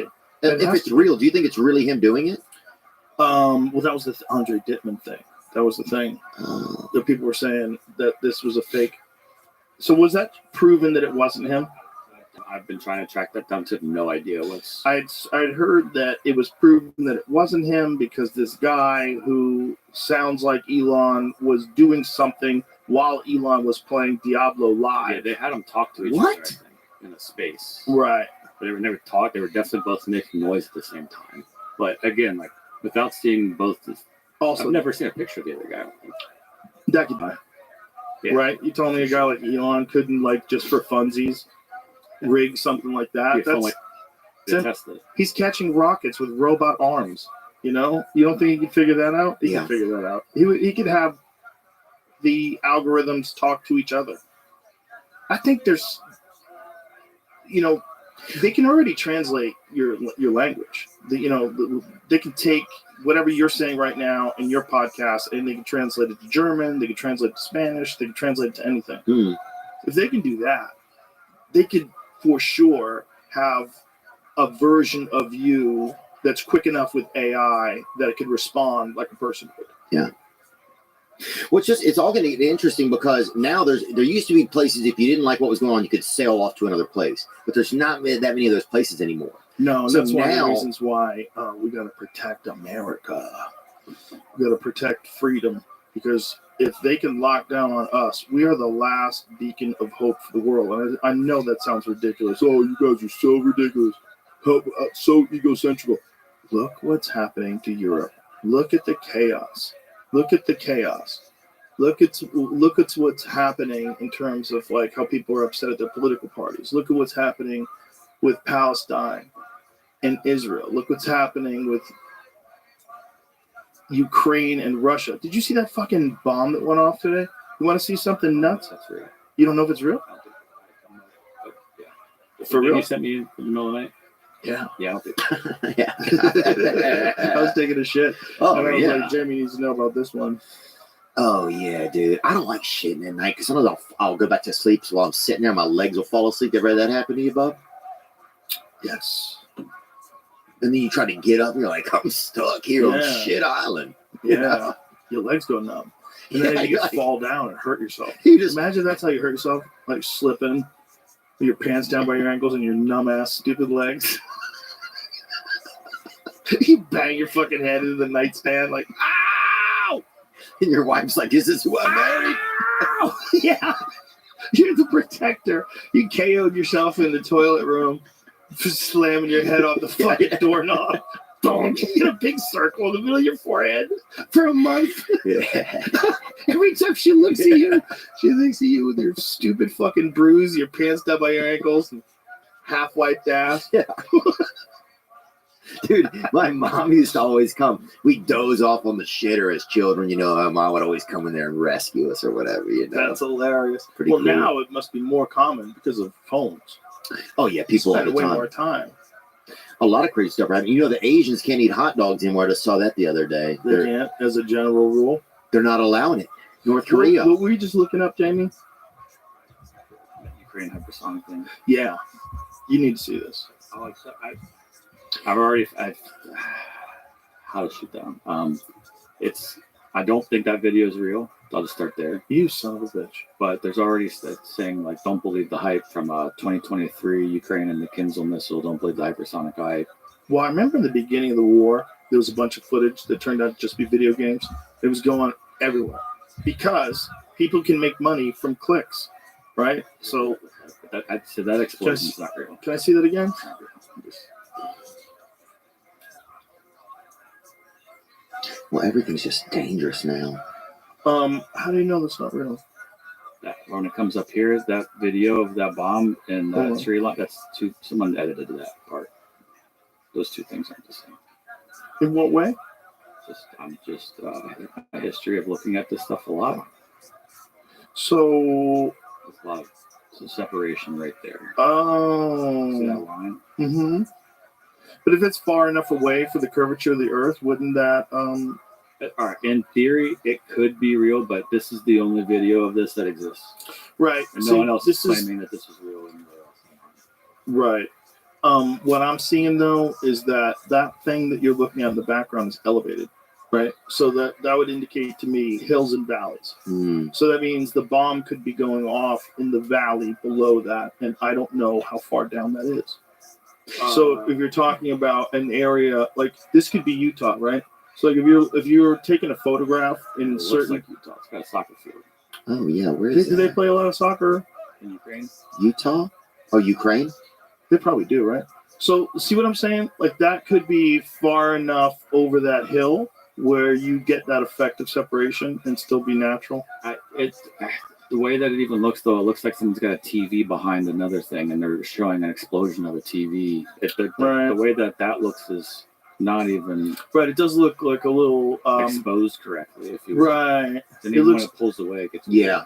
it looks grainier. And I don't know how you would be filming that to catch a hypersonic missile. It says it was a U.S. reporter accidentally films it. Like, okay, you're really. And it's going pretty Really? slow at that point, too. Let me see it again. Well, it's hard. It's a perspective thing. Like it might That's look true. slower than it is because it's covering a lot of distance.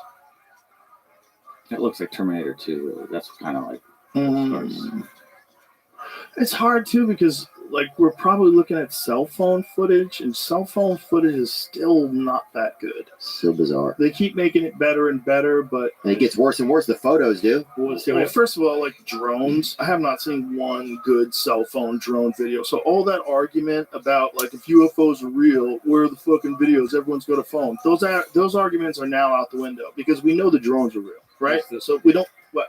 Here's the result for that Kinzel missile thing. Like, it just starts talking about it.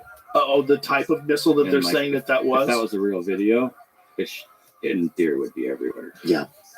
It would be everywhere. What do you mean? There would be a bunch more results saying, like, look at this crazy video of this missile going off. Oh, I see. Not So this- there's only one video, on and there's Instagram. no other reports of that bomb I'd going off also like like that. to look at the account that posted it and start looking at some of the other shit they Mm. posted. It's a little. What is? Oh, it's a shit poster. What was that one though that did blow up? Was it in Iran or in Syria recently, where they hit some ammo depot? The Israelis did, and it looked crazy. And that was a real one. Well, yeah, you remember that one? Was it? I think you're right. That's heartbreaking. Oh, so scary. You watch the amount of explosion when it hits, you're like, Jesus. Check this out. Oh, this is a different one, but this is another one that's crazy. This is an ammunition depot building that blows up. But watch this. You're lying. Bro, how fucking scary is that? So play that back again. That's real. Mm-hmm. Watch this. Yeah, that's what it looks like when one of them things blows up. Yeah, that's crazy. Could a Kevlar thing help you from that? A Kevlar? No. Everyone's getting smushed. Ugh. Especially if you're close. The buildings are getting eliminated. And what could you hide behind? Like, what type of vaporized. thing would you do there? There's What do you- nothing. You're not going to do anything. You're going to get vaporized. But you have So to- it's only about how much distance you are from that blast. Here's one too. Yeah, this is the one the aerial is Syrian. That's right, the Syrian army one. Check this out. See if you can do it from the beginning. It's fucking bananas, dude. Watch this. Look at this. Boom. This just happened. A couple of weeks ago, maybe. 3 weeks ago, it says. Fuck. Look at that. And that was in Syria? Mm-hmm. What did they do wrong?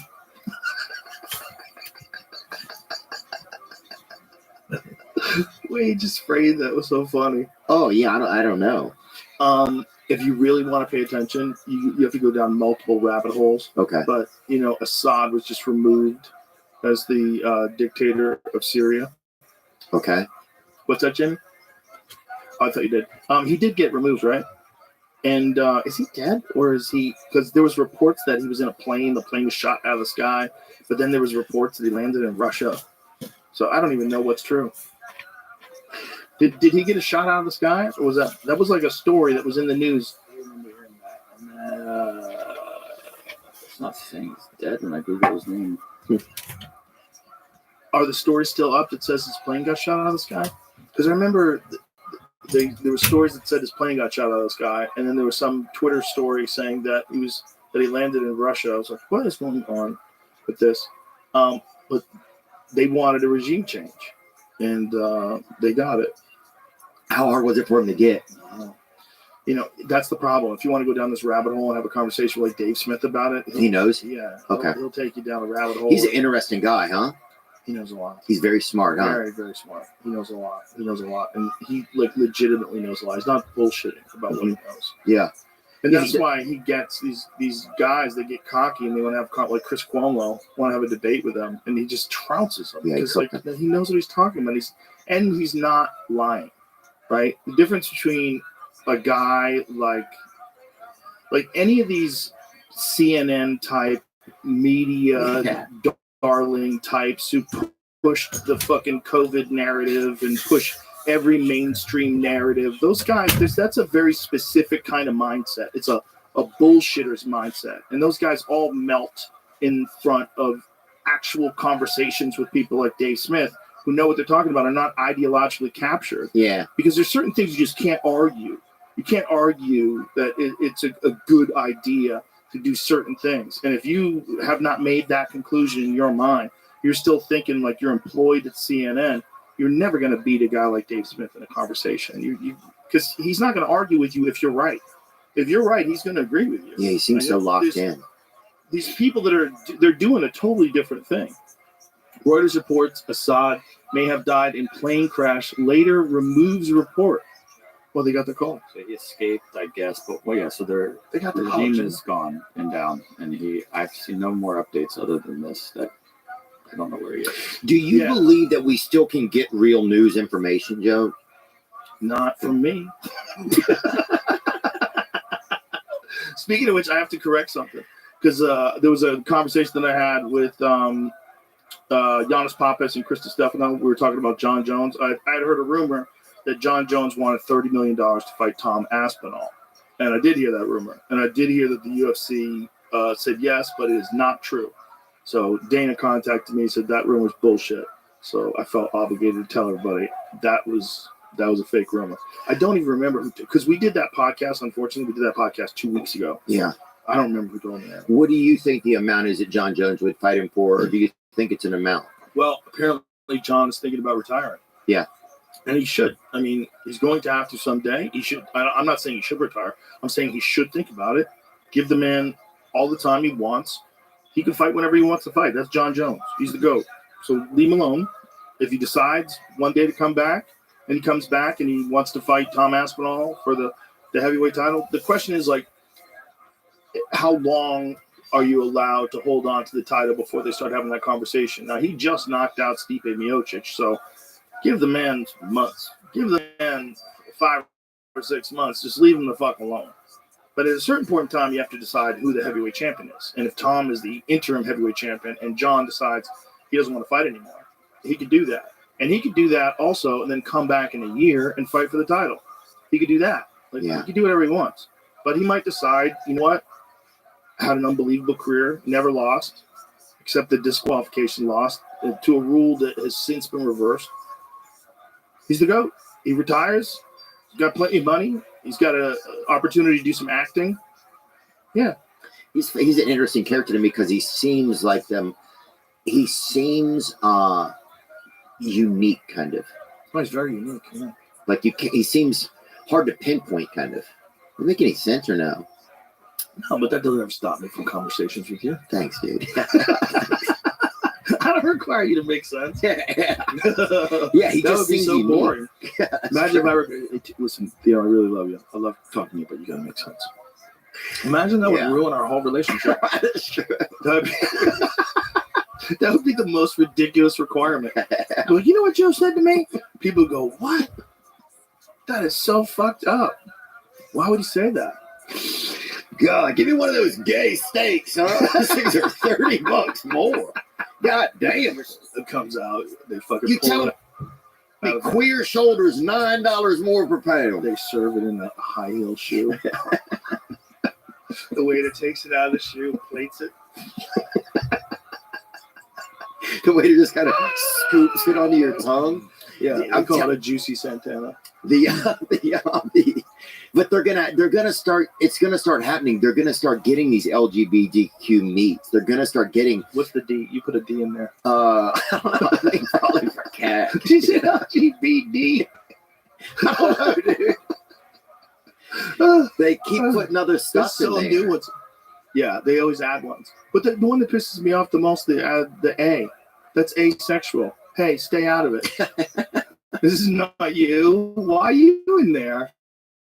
Yeah. See, it's like it's the electoral college thing that I was talking about. Right. Because they gathered up this We get gang enough. of like fuck Springfield, Ohio. Come on in. Come on in. We could use your vote. And they just pile it all on. Do you think it's a good idea to get rid of the electoral college? You think it should be one person, one vote? Yeah, I kind of do, because I think there's no way that it's like askew it all then, you know? Right. I feel like it's one person, one vote. That's it. Right. You know, I just worry about still like how many extra votes they had the one time, you know, if that was ever figured out or not, Nobody figured it out. which seems crazy. But There's theories. I just wonder, once our voting gets compromised, it's a wrap. There's theories, but the theories suck. The number's too big. To me, 15 million is too many people. You look at the graph of how many people voted, you know, for 2012, 2016, and then there's 2020. Yeah. It's bananas. People showed up. And then there's 24. It goes back to normal again. And 24 is probably the most consequential election of our lifetime, where people felt more nervous. Like, if these motherfuckers get in charge one more time, like, we could get literally invaded by terrorists. We could lose all of our rights to say things on the internet. They were talking about cracking down on hate speech online. Like, the free speech is not hate speech. That Tim Walz guy was actually saying that. Hate speech. Free speech does not include hate speech. Well, by whose fucking definition? Yours? A guy who thinks tampons should be in the boys' room? Yeah. Like, when Trump started calling him Tampon Tim, that was like one of the That's crazy. of all his names. That's my all-time favorite. It didn't get used that much because he only had it for a couple of months because the guy went away as soon as the election was over. But Tampon Tim is the best. Yeah, I think I'm amazed how quickly after the election everything just felt like, Dude, people in New York, Ari was talking about it, said people in New York, even though they didn't win, like their guy didn't win, they're happy they didn't win. There's like a marked feeling of relaxation, like, because people in New York are realizing your fucking city is under attack. and now it's $18 to drive in and out of it. It's $9. It's under attack, and I don't mean like invaders. But There's now, that too, but there's also your rights are under attack. You're being propagandized. You're getting your finances drained. They're sucking money out of you and not providing good service. You have terrible leadership. You have corrupt leadership. You know, they saw with Bill de Blasio, and I think they thought it was going to be better with Eric Adams, and this Kathy Hochul lady's out of her fucking mind. Like, you're watching these lunatics run that state, and they're running it into the fucking ground, and people have to wake up before the thing hits the rocks. do you think we'll start to separate into different countries and states eventually? Like, or do you think new things like that will start to happen? Or do you think we'll figure everything out? Well, we are different countries. We're the United States of America, but we're like Europe, really. Like, New York is so much different than Idaho. Yeah. You know? Iowa is so much different than Florida. You know? I mean, we all speak the same language, but how much different is Miami to Portland? I mean, they might as well be in another fucking country. Yeah. Like, you should have a passport to go to Miami. Yeah. You should check your papers if you want to go to Miami. You just went to Cancun, son. You should have a passport to go to Eastern Washington too, dude. Yes. Yeah. Yes. But it's like, we're a bunch of different spots, and that's one of the things that makes it cool, is that you can move to a new spot. But like you were saying earlier, like, you could move to a new spot for now. Like, we moved. You moved to Nashville. I moved to Texas. We moved because we didn't like the spot we're at. We found a spot that was like, this is better. Like, this is more relaxing. I feel better. But if you are under one universal control, and that federal control controls all of the social issues, all of the contentious issues about whatever it is, whether it's Second Amendment, First Amendment, abortion, immigration, whatever. If you have like central control, then you stifle the debate about what's best for the population. Because when the people get into control, they enforce that, and then they penalize the people that don't agree with them. And they make it like real obvious that you step out of line, they're going to come get you, and they're going to arrest you, just like they're doing in the UK. While they're arresting people that are making Facebook posts, you bet your fucking ass there's a lot of people that want to post things on Facebook, and they don't. Yeah. Because they don't want to go to jail. And that's not good. That's not good. That's the problem with centralized control. Yeah, I just saw a thing where well, that seems like the scariest thing, because it's like, well, how do you think that people here are like people there, or that the beliefs here are like the beliefs there? That's why I wish we almost had like places where it's like, okay, if this is how you believe, then this is a place for you, right? And if this is how you believe, then this is a place for you. Because I think if we have you know, I don't think you'd have that many places. You need probably 10 or 11 places. Well, but then you get the problem of people coming into a place and deciding that they want to put their own beliefs on this place and change the place. Yeah. That's where things get real weird. And you're seeing that with, you know, a lot of countries that are getting a lot of Islamic immigrants. And they want to enforce Sharia law. And they want to do it in the neighborhoods, do it in the communities. What is that thing? Is this bullshit? Because there was some patrol group of Muslims in New York that were driving around in cars and they were dressed like cops. And I saw that. I was like, is this rage bait? Is this clickbait? Like, what is this? What is this I'm saying? This can't be real. So it was these guys dressed up like cops that had cars that looked like cop cars. It said something about like Could have been a music video or something. it could be. It could be. This is That's 5 it. years old. Muslim community patrols protecting U.S. mosques. So are they just security guards that are around mosques? Is that what it is? And people are blowing this up? That's what it is. I Okay. just saw too election count. The numbers are pretty similar from 2020 to 2024. Oh, really? Now that they have everything? We have 155 million votes for this. Can we see it? The graph? Well, I didn't see it on the graph. See, but the thing was, the graph was that there was 15 million I know, extra but votes. the graphs were made before the election. The counts were all done. Right, but wouldn't that mean? Oh, so now the numbers are high again? I mean, yeah, For California didn't finish counting until like a week ago. They weren't done for a long time. Are you serious? I don't know the actual date. but it That's was a long true. time. Trump was just talking about it. That California hasn't finished counting yet, bro. They're What are the you? worst. How could you take so long to count? Here's the best part: in every close race, after prolonged counting for long periods of time, Democrats won. Yeah. The ones that are what are the odds? The ones where you see like how many counties shifted red. That's the same thing. It's like people are getting fed up with it. They're getting tired. They're sick. They're sick of bullshit. So hey, dude, we're gonna do my podcast and we're gonna do your podcast. So this is what we're gonna do. Okay. So we will right now. We'll stop. We'll take a piss, and then people that want to follow this conversation go to Theo Vaughn's podcast, and it'll be this from now out. Thank you, Joe. I appreciate it. Yeah. Oh, listen, I Thanks for appreciate you, having me, man. man. We're gonna have fun tonight too. Yep. I'm excited. Oh, yeah, we'll be Shane's at the coming club. down. We're coming to the club. Joe DeRosa's here. Oh, we got to let Shane out of that sauna. No, he's out. Oh, yes. Okay. Yeah, it's a door. Yeah. He's a big boy. Big old man. No, I'm excited to see him. It'll be fun. Thank you, bro. we'll Thank you. All right, we'll be right back, folks, on Theo Show.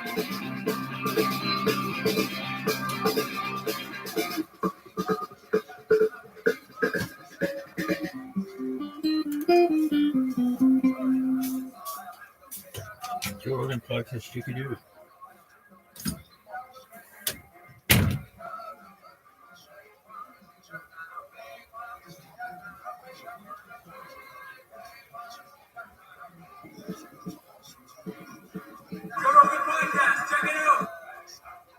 The Joe Rogan Experience.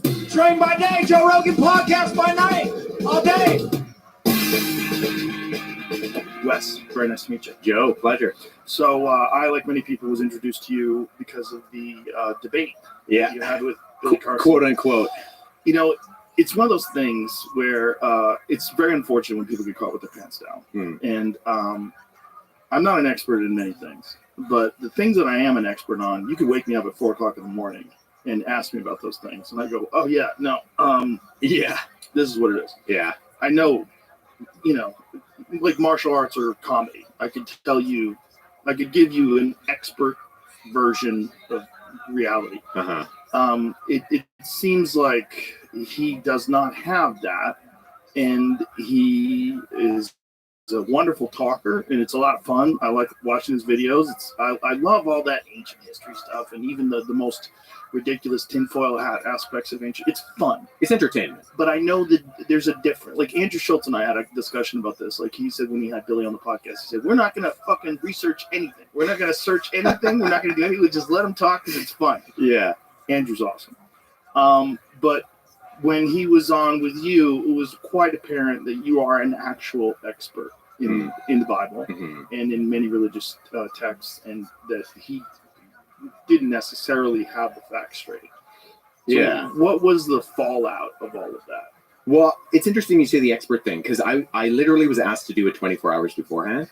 So I had like the least amount of preparation Right. going into it.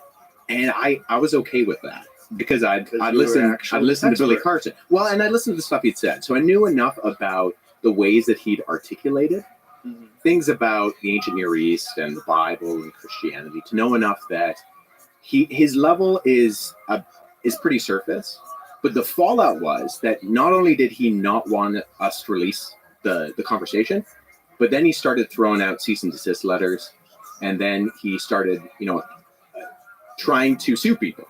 So, I mean, I was never worried because I'm a Canadian, and anybody who's tried to sue internationally knows that. Good luck. Yeah, right. Yeah. As far as I understand it, he would have had to file a claim in a Canadian court that would have been reviewed to have legal precedence. That he'd have to prove that he could win. What was his argument? Apart from the fact that he was embarrassed that he lost. Well, yeah, that's not really an argument, right? We've all been there. You're hungover, thinking about all the dumb stuff you did last night and wondering if anybody remembers. Unfortunately, someone does remember everything you do online, and they've got receipts. I'm talking about your internet provider and data brokers and every shady marketing company that gets their greedy hands on your private activity.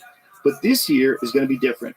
Give your online privacy a fresh start with ExpressVPN. ExpressVPN is an easy-to-use app that encrypts your online activity and reroutes it through secure servers, keeping your browsing history private from third parties. And it hides your IP address, making it impossible for data brokers to use it to track you. You don't have to be a tech genius to use ExpressVPN. No matter what device you're using, phone, tablet, laptop, or smart TV, just tap one button to make everything you do online private. It's incredibly fast. It doesn't slow down your streaming or downloading, and it lets you connect instantly to secure servers in 105 countries around the world. So, forget dry January. This year, you're going to do private January with ExpressVPN. Get 4 extra months of fresh, clean privacy protection with my special link at expressvpn.com/Rogan. That's expressvpn.com/Rogan to get 4 extra months completely free. Tap the banner to learn more. Well, the cease and desist letter. Yeah, the cease and desist letter said, I don't want you to use my name or my face in anything going forward, and anything you've used up until this point, you need to remove. And I was given 24 hours notice to do this. But if you're a public figure, he's clearly a public figure. Is that even, can you actually say, no, you can't do it. So what was does he have a lawyer that wrote the cease and desist? Is he a Yeah. lawyer? No. So he actually, it's interesting because Mark Menard, who was the guy who hosted this interaction, he sent Mark a handwritten one. And then he eventually gave Mark an official one from his lawyer. So I actually was sent one by his lawyer, which I, screenshotted, posted publicly online and said, I'm going to ignore this. And then, but he'd sent Mark, who was the podcast host, as far as I'm aware, numerous cease and desists, and Anton, who was the media manager. He'd sent a number of cease and desists. It's unfortunate. It is unfortunate. When you get caught with your pants down, you're supposed to say, I got caught with my pants down. Yeah. That's what you're supposed to do. Yeah. It's the only, especially if you're public, it's very clear that you're incorrect. Well, the irony of this situation is if he just kind of left it, it probably wouldn't have made anywhere close to the splash. No. That it's made. And we told him that. We said, like, hey, Right. Barbra Streisand effect is going to happen. Yeah. Like, you're a big enough personality that if I make a video and say, like, hey, I had this conversation, didn't go well for Billy, and Billy doesn't want it released, that's going to start to gain traction sooner or later. Yeah. It's, the problem is to really delve into these subjects. It takes a tremendous amount of research, years and years and years of research. You really have to know what you're talking about. Most of us don't. Well, especially with languages. Yeah. Like, we didn't get into it. I hoped to have, in our initial conversation, kind of pressed him a little bit more on the more overt things he'd said about like Greek and Hebrew and Sumerian, because I've studied a number of ancient languages, and when you study the languages, you realize the complexities of these things. And so when someone hasn't and they're making statements that are obviously indicative of someone who hasn't studied them, it's super apparent. Right. And so I think it's one thing to be making claims about, say, like Christian history or the Bible, but when you start to get into like linguistics and philology, it gets messy. And if you don't know what you're talking about, it gets really apparent really fast. So the gentleman who brought the two of you together, what was his goal? Like, what was he trying to do, and how did he approach you? Yeah, so he's friends, or I should say was friends. He was friends with Billy. They live in the same neighborhood. Oh, boy. So it's actually become really, it's become pretty rough for him. So he released a video yesterday, which I think people should go and check out, where he kind of gives his perspective. He's been friends with Billy for years. He was at Billy's wedding. Oof. Billy had 15 people at his wedding. Oof. Mark was one of them. And they live in this community in Florida. Their sons are friends. Their wives would hang out. Oof. And Mark told me, he's like, I've been hearing Billy say, you know, he wants to debate. Nobody will debate him for years. And so as far as I think Mark was concerned, he was giving Billy the opportunity that Billy had told a lot of people he wanted. Right. And so he, you know, this was set up in that Mark and Billy have been talking. They've been on each other's podcasts in the past, and they've been friends, more like business colleagues. Like Mark has come out and said, I hadn't really gone into the stuff he'd said about Christianity or ancient religions or whatever that much. Mark is he's a Christian. He has like a public profession of faith, and him and Billy had talked about the fact that they wanted to talk about like faith stuff and some of their differences, and that that Mark was kind of prepping for this, and his media manager Anton had sent him some of my stuff and said like, Wes has done some stuff on some things that Billy has talked about, and you know, maybe you should look up some of this stuff, you know, read into it. And Mark, very last minute, was like, well, I feel inadequate. Do you think I could just ask Wes? And so he DM'd me on Instagram and just kind of laid this out like, hey, I'm going to have Billy in my studio in 24 hours. I can tell him you're coming. I can tell him who you are. I can like give him your background. But would you be willing to come? And so that's what I did. And so that's how it got set up. So correct me if I'm wrong, but was Billy aware that this was going to be a debate, or did he think it was going to be just a discussion? Like, what did he think it was going to be? No, he'd been given all of the prerequisites. Like he knew we're going to go over some of his stuff that he'd said about Christianity, that I was going to come in, who I was, what my name was, some of my background, and that part of the conversation was going to be me kind of asking him some clarifying questions and rebutting some of the things that he said. So you didn't watch the 3-hour live stream that they did you? I watched chunks of it. Okay. I watched a little bit. I'm like, oof, I'm going to shut it off. And I watched a little bit more. Oof. Yeah. So unfortunately, Billy there says he had no idea going in.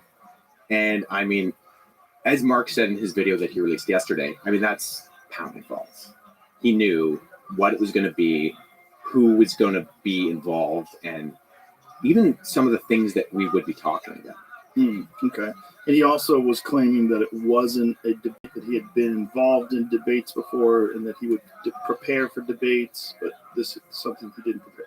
But again, it's like, if you ask me about things that I know about, you can wake me up out of a full sleep and give me a couple seconds and I'll go, oh, okay, this is what it is. Yeah. And if you know, you know. And it wasn't a debate in one sense. Like, it wasn't. Like, we didn't do statements and cross-examination and rebuttal. Right. It really was a conversation. Right. And it only kind of turned into a debate in the sense that Billy, I think, got caught out. And so the things that were talked about kind of showed that, you know, that he needed to go on the offense. Yes. Yeah. Well, again, it's all very unfortunate, but the good part of it is I was introduced to you and your work, and there you go. Very, very extensive and very fascinating. And the videos that you sent me on Instagram, I watched both of those today. So awesome. So really, really interesting stuff, and your knowledge of the history of the biblical texts and Codex Sinaiticus and all these different things. Very, very fascinating stuff. So let's just get into your background. Like, how did you get started in your research, and how did you get into this? Yeah, so I grew up in a Christian home.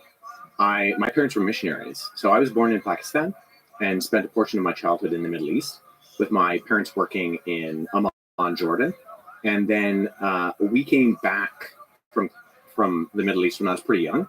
And so I grew up in this very diverse home, in the sense that my mom was a missionary kid who grew up in India. And so we had a lot of worldview kind of perspectives represented in our home. Like I often say, we had the Bhagavad Gita and the Book of Mormon and the Quran on the shelf. Oh, yeah. Wow. Yeah, and I think, that always, although my parents were never overt with this kind of stuff, they always had the perspective that, we're Christians. We believe that this worldview perspective is true, but hey, this stuff isn't scary. This stuff isn't, off limits. We can investigate these things. And they never said that outright, but that I always felt this kind of attitude of that kind of perspective. And, having been exposed in majority Muslim contexts and seeing that kind of stuff, and my mom having a pretty good knowledge growing up in India of things like Hinduism and Sikhism and that. I don't know how much of the kind of testimony stuff you watched of mine, but just before my 12th birthday, I actually was diagnosed with a neurological condition that left me paralyzed from the waist down. I did see all that. Yeah. So that's a condition that's called acute transverse myelitis, which I often say is a word you can forget as soon as you hear it, because it's a complicated one. But what happened was that I had the flu, and my body's immune system attacked the nerve endings at the base of my spinal cord and caused swelling and cut off the communication between my brain and my legs. And instantaneously, right? Yeah, basically. I'd gone down for a nap. I was camping out on the bathroom floor for flu reasons.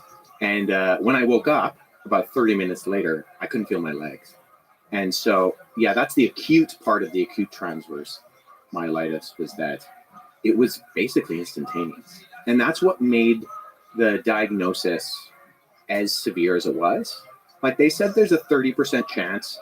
It was like a small percentage of probability that I would recover, but a much higher percentage that there would be a lot of either complete paralysis for the rest of my life, or some kind of issues with walking. It's related to diseases like multiple sclerosis, in that it's neurological and it affects that kind of thing.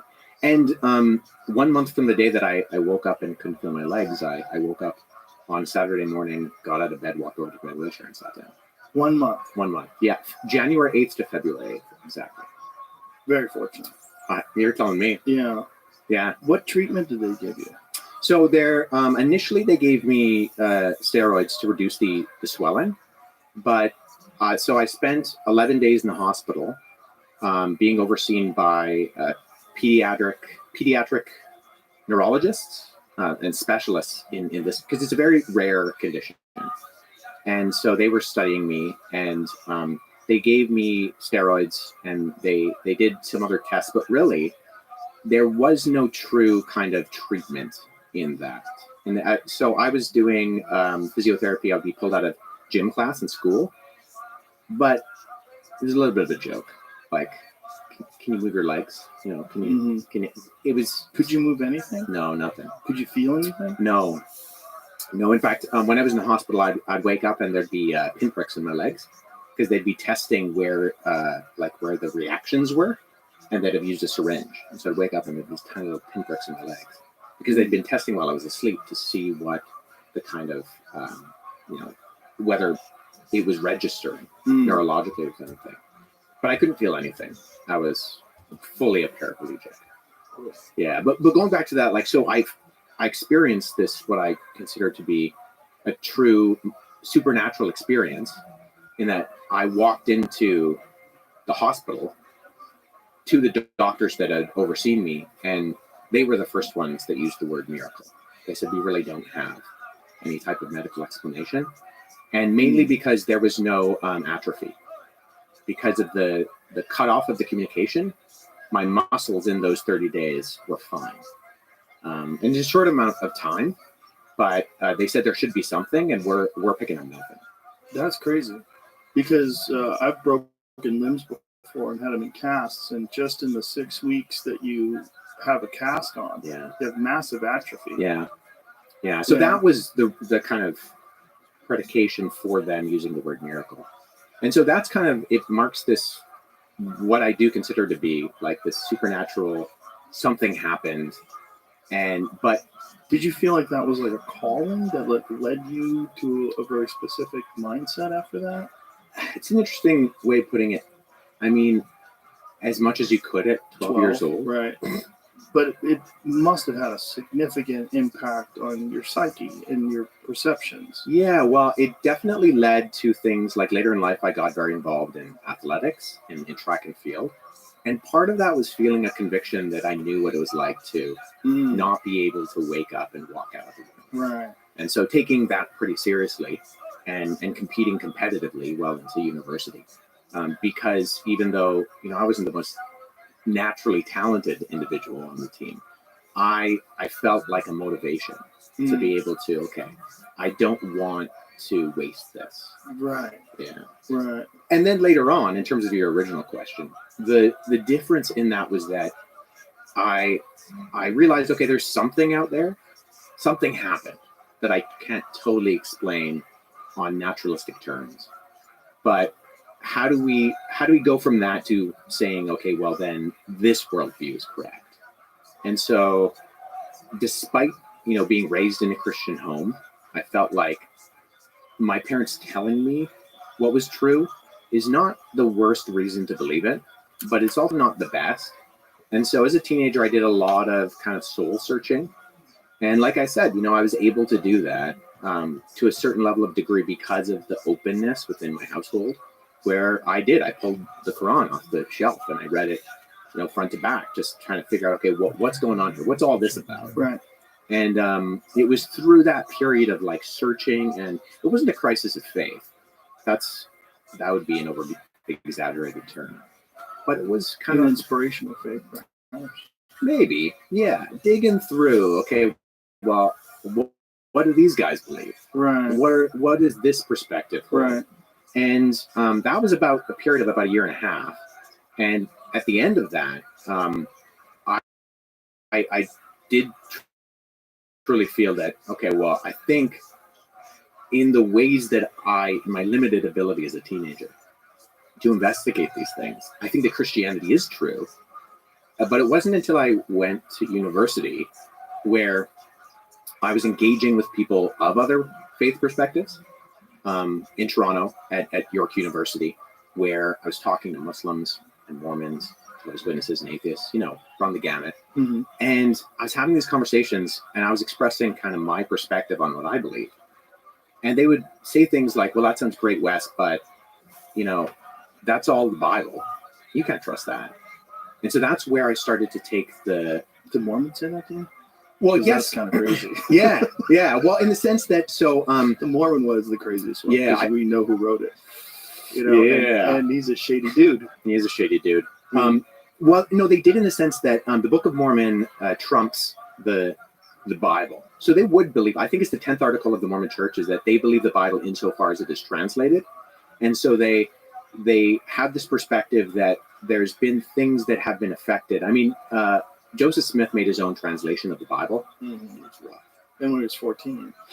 Well, I think it was later on that he made the Joseph Smith translation. But really? I don't even know if the official LDS Church ascribes to the Joseph Smith translation, because I think they even see this is, we know what the Greek and the Hebrew looks like, and this is not even. Yeah. Well, he was legitimate con man. Which is fascinating. That people have such a deep search for meaning and truth that if you are confident, and which is what a con man is, confidence man. If you are really good at expressing yourself and really you show confidence in your convictions, you can persuade a lot of people. Yeah, confidence is not competency. Yes. And unfortunately, those Right. things get confused a lot. Like, Well, it covers up for competency sometimes. yeah, Yeah. in religion and politics and Yeah. like all sorts of things, right? In everything. Yeah. In everything. I mean, I think because people want to, like, it's very difficult to be an expert in the subject. And I think people want to believe that they are, and they don't want to do the work. Right. You know? Yeah. Yeah. Well, I mean, I think that's why, experts themselves feel a lot of inadequacy, is because Sure. they study a subject and realize, like, I'm never going to get to the bottom of this pool. Right. So, Most unfortunately, subjects are very, very nuanced and very deep. Yeah. Especially when you're talking about ancient religion. yeah, You're talking about things that were a oral tradition for a long time before they were even written down. So Mhm. it's a long trudge to get to the bottom of things. yeah. And part of the whole, like, what I was trying to get Billy in that conversation that I had with him to get to the bottom of, partly was a question of methodology. Like, I think he got frustrated at me at one point because I kept asking, what are the criteria that you're using when you're looking at one source versus another source Mhm. and coming up with a conclusion? Because in historiography, it's the inference to the best explanation. Mhm. And so there are different ways that you go about that, different methodologies. And historians very rarely disagree on the data and the evidence. It's the conclusions that you draw from that. Right. But then there are some things that are just out and out false. And I don't think Billy totally knew what I was talking about, but it's those criteria that we look at when we look at something that does come from like an oral tradition and eventually gets written down and becomes a literary text. And then you analyze that on the basis of it being a literary text. This is sort of the problem between with being self-taught rather than conventionally academically trained. Definitely. Where you're trained in very specific disciplines and you're taught to understand the foundation before you understand like how to put a window in. Yeah. There's a lot of things that you have to know from the base, from the beginning. Like, do you have a water line? Do you have power? Like, there's a lot of stuff. There's a lot of things going on when you're trying to construct an expertise in something, especially something that is so complicated. One of the things that I've gotten out of I've probably watched probably 20 hours of your stuff over the last couple of weeks, and you've spent a lot of time on this. This is not a casual, cursory examination of these texts and of religion. This is a long journey. That's what's particularly exceptional and really interesting to me, because I'm always fascinated by people that have really gone down the road, like really gone down the road, because you don't meet a whole lot of them. I know a lot of Christians that can quote you some versions of the New Testament, some Psalms, but the real, the go all the way to the back, way. And that's what you've done. That's very interesting. So this is like, how old are you? I'm 33. Which is very young for someone who Spring has chicken. the depth of knowledge that you have. So you've been doing this essentially from that miraculous moment. That ignited this spark, even though you came from a missionary background, and then from then on. So for the past 11 years, 12 years, or 20 years, 30 years, like it's your whole life essentially. It's all been this. Yeah, to a certain degree. I mean, I went to university with full intention of going into the police force. I did my undergraduate studies, and then I kind of mapped out this plan that I was going to become a police detective, and that was my goal. And I think I realized Why not? Because you like getting to the bottom of things. It could be because you do. Yeah. Right? Well, when someone who spends 21 years like getting to the bottom of a religion, you'd probably be pretty good at cracking cases. I hope so. I think that might have been part of it. I also there was an aspect of when I was in high school where they were like, "You got to figure out what you're doing. You're going to be homeless and you're going to die." Yeah, like I remember that part. felt that. Like it was a terrifying the pressure. moment in life. Man, I always tell people when they're in high school, like, you can chill out. Like it's going to be okay. I don't think so. You don't think so? I wonder if it's different now I because think you should have a certain amount of desperation because I think that it ignites the fire within you to do something. there's probably something to that. Yeah. Yeah. The people that I know that have been too pampered and taken care of and didn't have a fear of everything going completely sideways, they never really get the momentum that's necessary to Yeah. accomplish things in life. Yeah, there's probably something to that. I mean, Yeah. A desperation. little desperation, fear, I think, is good for you. Yeah. Yeah. Everybody wants to be comfortable. I don't think that's necessarily a good path. I mean, I think you should have perspective and you should enjoy your life as a young person and have those, but you should also realize you got work to do. Well, and stress is good, Mhm. right? Stress creates perseverance and Yes. creates patterns that allow you to succeed. Yes. I mean, this is like athletics 101, right? I think that's very important. You got to push yourself. And I think actually part of that also led in, like, I'm a big believer in athletic discipline needs to go hand in hand. I mean, I know you are too. Needs to more, like, because it trains you to be able to go into places that are uncomfortable. Yes. And that uncomfortability allows you to then become stronger. Yeah. Realize where your inadequacies are. And especially when you're with people who are better than you. I mean, when I was running at York University, there were two guys on our team who, because I was okay individually, but I ran for the relay team. Yes, I was a sprinter. And one of the guys was part of the, they medaled, when Canada medaled at Worlds, he was part of that relay team. And then my other training partner, Busy, who he ended up competing in Tokyo for Canada. And when you're beside someone who is like just a genetic freak, you're like, oh, okay. Like that's different. Yeah. Right. And it both pushes you, but it also reveals your limitations. Where that doesn't inhibit you, like that shouldn't discourage you to go up to that line of being able to push yourself. Mm-hmm. But at the exact same time, it creates a realism that, like, I can train as much as I want to. I'm not going to run like that.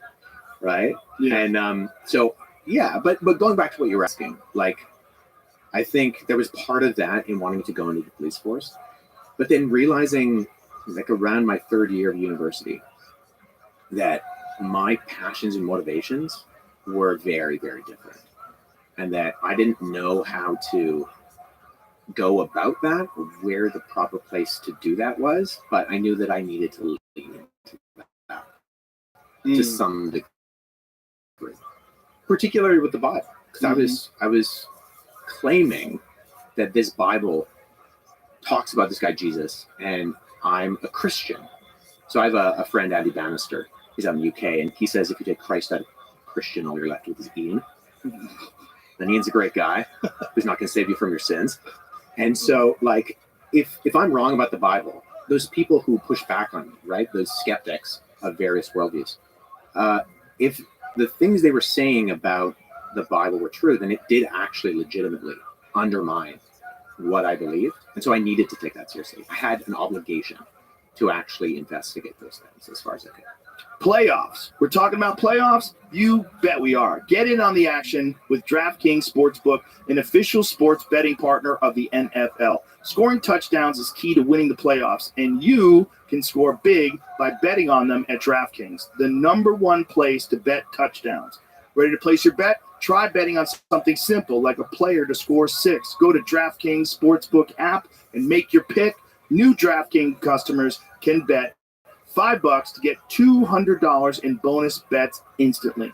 Download the DraftKings Sportsbook app and use the code ROGAN. That's code ROGAN for new customers to get $200 in bonus bets instantly when you bet just $5.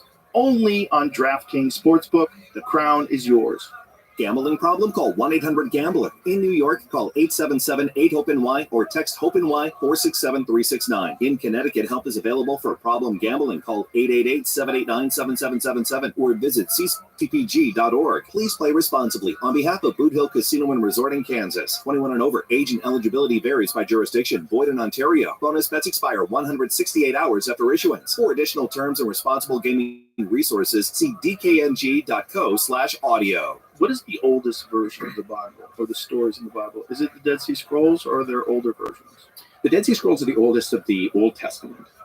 So when they were discovered, so they were discovered in 1946 to 1957. And at that point, during their discovery, they pushed back a lot of our previous oldest manuscripts 1,000 years, which was a big deal. How old are they?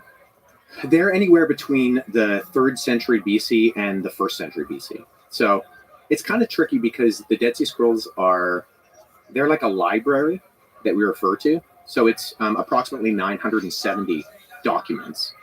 It's distributed out between 10,000 and 11,000 fragments. So there's a lot going on there, right? So, and some of these, are so fragmentary that you look at them and it's like confetti. Because they're, 3,000 years old, but not quite that. They're like 2,000 plus years old. Animal skins too, right? Yeah, well, all sorts of things. Animal skins, papyri, and then some of them are actually done on copper. They're like inscribed in copper. Oh, wow. Yeah, one of the coolest ones. Actually, this relates because I know you're a Marco Allegro guy. The first time I was introduced to Marco Allegro was not his Sacred Mushroom and the Cross stuff, but he published a book on what's called the Copper Scroll, because part of the Dead Sea Scroll fragments is this inscribed document on copper, which is an ancient treasure map. Can you see it? Yeah. Online? Yeah, Jamie, pull up hey. There it is. Wow. Yeah. So it's in Hebrew, and it is wild. So it has these sites where it says buried treasure is found. Whoa. And there have been a number of guys who have tried to look for it. And so does it say what the treasure is? You know what? Off the top of my head, I don't know. But look how crazy that was. I know, right? And so, but the Dead Sea Scrolls, so it's like stuff like this. It's papyri, it's animal skins, and it's a number of different languages. So the vast majority of it is in Hebrew, but there's also a lot in Aramaic and then Greek and in Nabatean. So it's like an umbrella term to just describe a whole bunch of literature. So a lot of it is biblical because it was written by this group out in the desert called the Essenes who lived at Qumran. So, but then other stuff of it is just, it's just Jewish literature of various stripes that were hidden in caves all around the Dead Sea. So the scrolls, as it were, aren't all biblical. Some of them is just accounting of the times. Yeah. Oh, Jamie, look at that. 65 tons of gold and 26 tons of silver. 65 tons? That's a lot. That's a lot. How many Cuban links can you make out of that? You can see why someone would try to track that down. Boy. Yeah. Wow. And when we're talking about the Dead Sea Scrolls, like you have ones like the Great Isaiah Scroll, which is fully complete. Like it's a copy of the book of Isaiah, and it's a full complete scroll. But then other ones are so fragmentary that we think they're written in Hebrew, but we can't actually tell. Oh wow! Because no one's willing to piece these, and this is true for a lot of stuff. So, the largest grouping of papyri literature in the world is the Oxyrhynchus collection, which we get a good portion of our oldest manuscripts of the New Testament from. But if you go to Oxford and you look at the Oxyrhynchus collection, you pull out that drawer, it's like a jigsaw puzzle.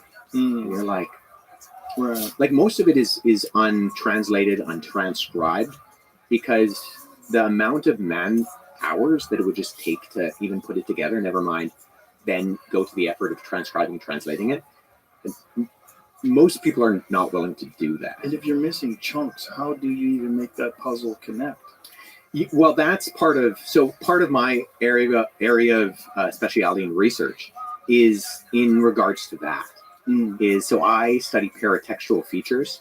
We're really going to get nerdy today. Let's get nerdy. Where you look at the features of the manuscripts, not necessarily the words, but things like the spaces between the words, the development of punctuation, indentation or outdentation. And I look at the margins and I try to base on the average size of manuscripts in and around that time, and also the average spacing of words and the margins on top, bottom, and the side, recreate what the manuscript could have possibly looked like. Whoa. Yeah. So when you say the book of Isaiah is intact. How similar is it to the book of Isaiah that's in the Bible? So that one is fascinating. So this isn't true for all of the Dead Sea Scrolls, but when we discovered the Great Isaiah Scroll, previous to that, the earliest copy of Isaiah that we had was in the Masoretic text, which is in the Middle Ages. Whoa. Yeah, so it was literally 1,000 years. We literally pushed back our understanding of Isaiah 1,000 years. And the thing that really shocked scholars, like I said, this isn't true for all of the Dead Sea Scrolls, but one of the things that shocked them about Isaiah was that it was word for word identical to the Masoretic text. Word for word. Word for word. Yeah. Is that So it this right is the there? Great Isaiah Scroll. So if you go to Israel and Wait, you is go, that papyrus? yes. No, I think that one is vellum. What is vellum? So, so I should be more specific. So parchment is animal skin. Vellum can be used synonymously with the term parchment. Technically, parchment is like baby animal skin, like calves or lambs. But this is the Great Isaiah Scroll, and you can see like they stitch together the parchment because it's so long. God, it's so beautiful. The way they wrote back then was so beautiful. I mean, maybe it's because I can't read it. It's so fat. Maybe if I saw English, I would think that's beautiful too. Yeah. Especially script, like cursive. Cursive is very beautiful. But that is so fascinating because obviously coming from a point of ignorance, the letters look so similar. Like so many. This is the what I always got about cuneiform. When I look at that, I'm like, it's just one particular sort of character. Yeah. That's this way and that way and up and down and Cuneiform is wild.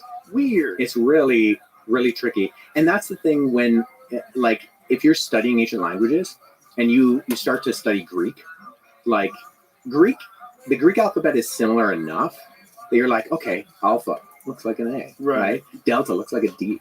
So you can figure it out. And so it tricks you because you start off and you're like, oh, this is phobios, fear. I know what a phobia is. And you get this false sense of encouragement. And then, the further you go down the rabbit hole, you're like, oh, I'm screwed. So, but Hebrew is completely the opposite because the writing system is so different. The learning curve, with the Christian manuscripts, because we have so many, it's actually because of the mistakes that we're able to trace the text back with a high degree of confidence. Because if you have these that are floating around, North Africa and places like Egypt, and then copies in strategically located, and because you have so many, you can compare and contrast them and figure out, okay, well, this obviously can point those things. So this is a field called textual criticism, where we do this with all ancient documents. Like the Bible is a more kind of fleshed out field of textual criticism because we have so many manuscripts. But we do it with, Marcus Aurelius. We even do it with Shakespeare with the different copies. Because if you only have one copy, you have to trust that the person who copied that got it right. Right. Yeah. Which is the issue that we have for the Beowulf. We only have one copy of Beowulf. Am I live on two different? And so we don't know what it looked like prior to that. So we just kind of accept that, okay, this is Beowulf. Like there's no way to compare and contrast the tradition of the manuscripts of Beowulf. God, when you're saying this about taking copied versions of it and comparing errors and going back, I'm gonna and try that one. talking about so much time, Yeah. so much research, It's legwork. so much legwork. Yeah. And fortunately, in the modern era, we get computers involved, and that cuts out a lot of the just manpower. I would like to see AI get to the bottom of all this. Well, there's an interesting, so in Germany, at the Center for the Study of New Testament Research in Munster, they're actually, it's called CBGM, the Coherence-Based Genealogical Method. And it's tracing not manuscripts, but readings within manuscripts and finding the relationships between the different ones by computer models. And so they are actually so this is actually the way that modern era textual criticism is being done is with these language models that operate on the tracing readings and how certain readings are related to one another, which has allowed us to do things like look at 4th century manuscripts and actually see that their readings come Rabbi Knight. hundreds of years earlier Okay, in addicts, other manuscripts that we things, have this in count. collections. Mm. This is So how we do one this, of the friends. clearest examples of this is there's a manuscript from the 4th century called Codex Bible Rabbi. Vaticanus, because it happens to be in the Vatican right now. And there is a manuscript from the 2nd century which has the exact same scribal conventions that Codex Vaticanus does in particular readings. And so we know for a fact that the scribes who created Vaticanus did not have, I think it's P75, which is Papyrus Your 75, account's been locked. but they had That's a some sort of challenge. collection of manuscripts that were similar. Let's do it. I'm up for And it. so we can Gotta have pass this confidence that the fucking hardcore readings, although they're 4th His century life sucks. in particular areas of Codex Vaticanus, are actually 2nd century in their origination. And a large part of this is Got because it. of these like models that the computers got involved in. Mm. Account unlocked. That is so fascinating. Oops, Now, something went when wrong. they're Dude, going shut the over fuck up. things like ancient Sumerian and they're reading things like the Epic of Gilgamesh, Mhm. like if we can't say we don't know how to Dog, I'm make going so those viral. words, we don't know what they sounded like. How are they translating it I'm probably into viral an already. English I don't even version? know. Like Capture when you like photos and go one of the live. things that's been compared quite a bit is the Epic of Gilgamesh and the story of Noah and the Ark, Mhm. the Great Flood. What's There happening? seems to be some parallels. What's Yeah. happening? Like, how close is it? In some ways, it's very You are close, and in now other ways, live. it's not. Dog, So no that's one the story believes of it. Upishtim, This which is is the kind of a worst side stream story ever. in the Epic of I'm now going to Gilgamesh, get into where, Twitter Spaces and Gilgamesh is he lock it realizes up his with mortality. people. I and wonder he's if I trying to can find be eternal life, and there's live this guy, streaming Upishtim, while in a Twitter who he Space runs into, who tells him the simultaneously. story of Elon Musk, get the your shit gods together. gifted We him need with that kind of eternal life computational power. because he saved. If I'm going to take all over the the world. animals That's what on needs the to boat. happen. And so Oh, there look at are this actually move. parallels between that and say the Genesis Look at 6 this Noah Ark move. story. In I've never like seen anything making so a big fucking boat, athletic in putting my the entire animals fucking on it, life. and get off and Gangster. sacrifice to, in his case, the at gods this and move. the Bible God. And I think so. You have these All right, adjacent come on, quit cultures being a who bitch. they're existing within this framework There of we the go. ancient Near East, and you're seeing these Two kind of people still parallel watching me? echoes I doubt of it. things that actually did happen. Maybe it's So Joe there Biden are and definite Kamala. parallels, Shout but I out to think y'all. sometimes people look at those and they overplay that. So one of the examples I often give is Advil and Shout out to arsenic come in Kamala. pill form and have an A on the She's bottom. just vibing to the oldies. But it's not the similarities that matter in that case, it's the Yo, differences. dog. And so if you look All at the right, so now I have to differences, see there if I are can be significant differences in a in the Epic Twitter of Gilgamesh space and the with all this Upishtim other story shit going on. and the Genesis 6 story. If for no other reason Profile. then the Noah Ark story is a very small part of the book of Genesis. And Can I watch myself? the story Can I of hear Upishtim myself? in the Epic of Gilgamesh is a little bit more stretched out. It has more to do. Yeah, let's see. How delayed is this shit?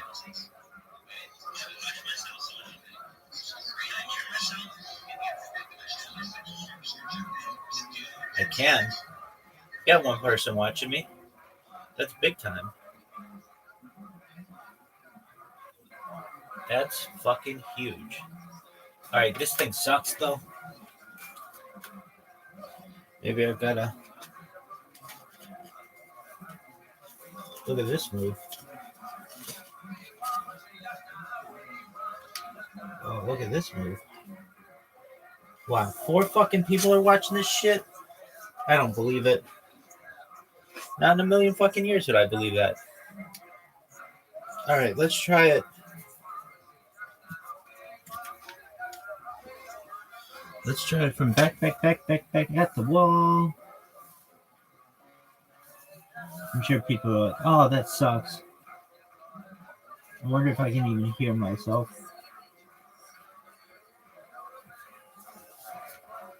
All right, here we go. Dog, look at this move. Gangsta. Shout out to me.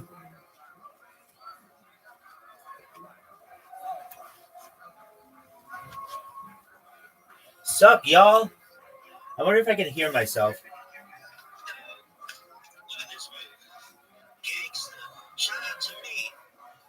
I can hear it. Can I hear myself now, though? This is the important part.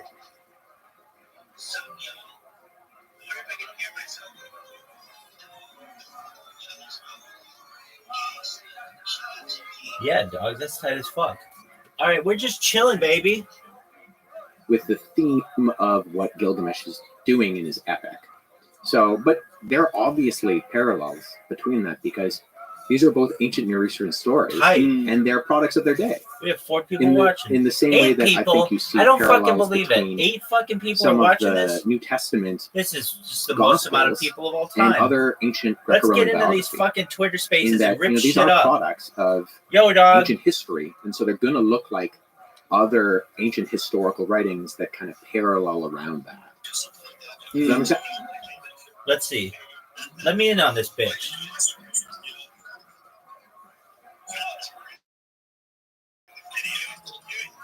Yo, dog, do you know who I am?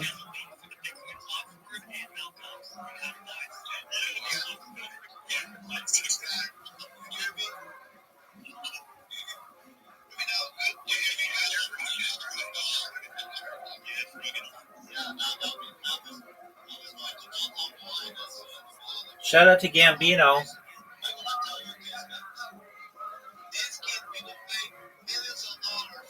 Dude, that's boring. It's all happening so fast. Which one do you want to go into? Should everyone launch a coin? It's like I've got a shitload of fucking accounts in that one. Chill and chill. These people never let me talk. Gladiator versus Freddy Krueger.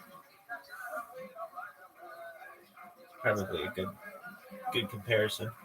Man, if you're watching this right now, you should just know I gotta take a mean shit. Allegedly. Mean ramen shit. Spicy ramen shit. Allegedly. Link. These guys were cool, I think. Somebody was cool. If you're like, hey Rabbi, do you normally Yo. Alright, let's find a shell space. I've got my fucking spiel down.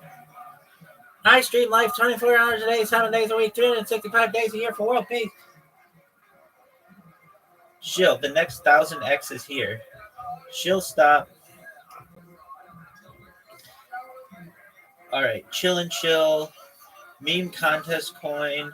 Shill open mic. Oh, this guy sucks. Fuck you, EZZ.eth. You suck.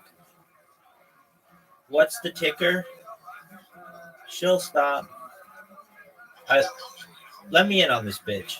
So sometimes I have to like listen to them. So we'll watch Joe Rogan in the meantime. That makes sense? No, it doesn't make sense.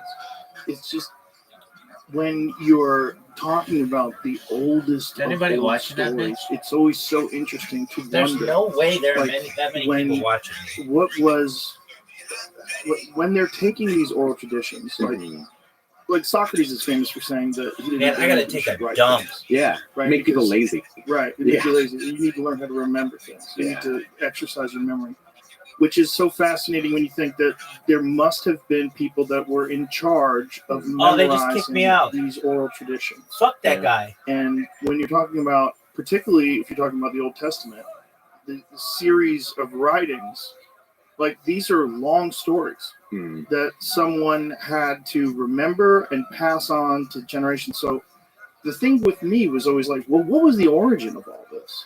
Like, what was the first version of it? And where the hell did it come from? And what was it? What was going on? Where these people felt like in this time of integral survival, Hmm. right? You're hunter-gatherers, right? Hmm. We're talking about thousands of years ago. And these people took great time and made great effort to preserve these stories, Uh-huh. trying to decipher things and writing things down where you don't really speak the language. Hmm. You got to wonder, like, how much trying to convey. Yeah, and I think that there's an aspect of like a message that's trying to be your account is communicated. And suspended. we are modern people of the Enlightenment, so we almost have a perspective on something to be very like exhaustive.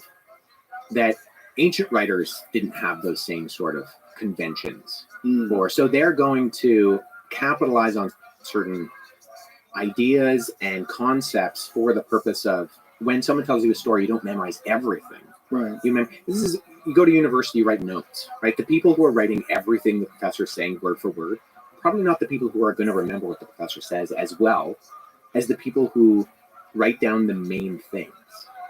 And when you write down the main things, the main points, without all of the other stuff Don't be that kind of suspended.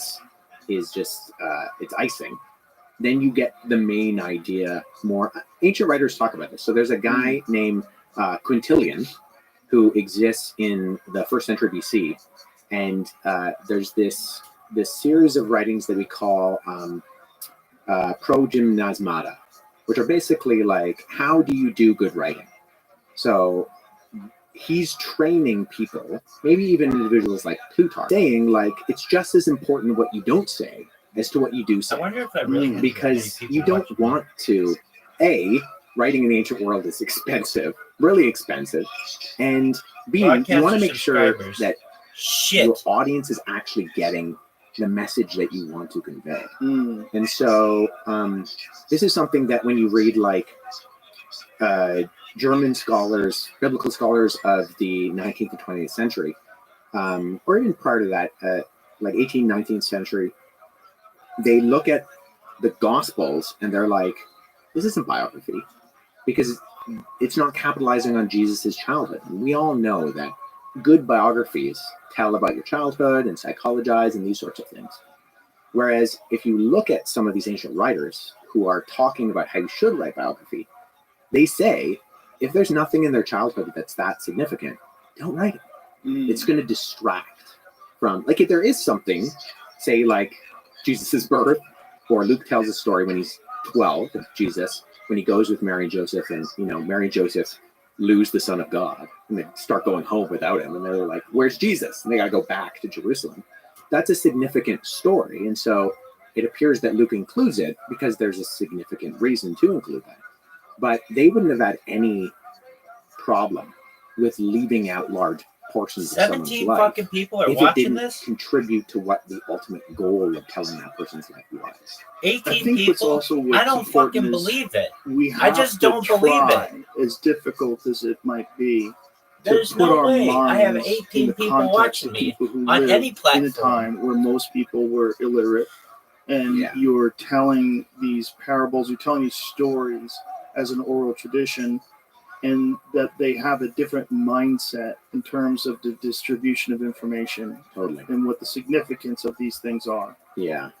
Yeah. These are documents. Well, in terms of the Bible, like as someone who identifies as a Christian, I would say that the Bible is written for you, but it wasn't written to you. It had a completely different original audience. Mm-hmm. But you should do your best at figuring out who it was written to and how that made a difference to them, because then the application is going to come out even clearer for you. No, none And of that should this is be working. ultimately, the goal of everyone who's looking at ancient documents. Who was the original audience?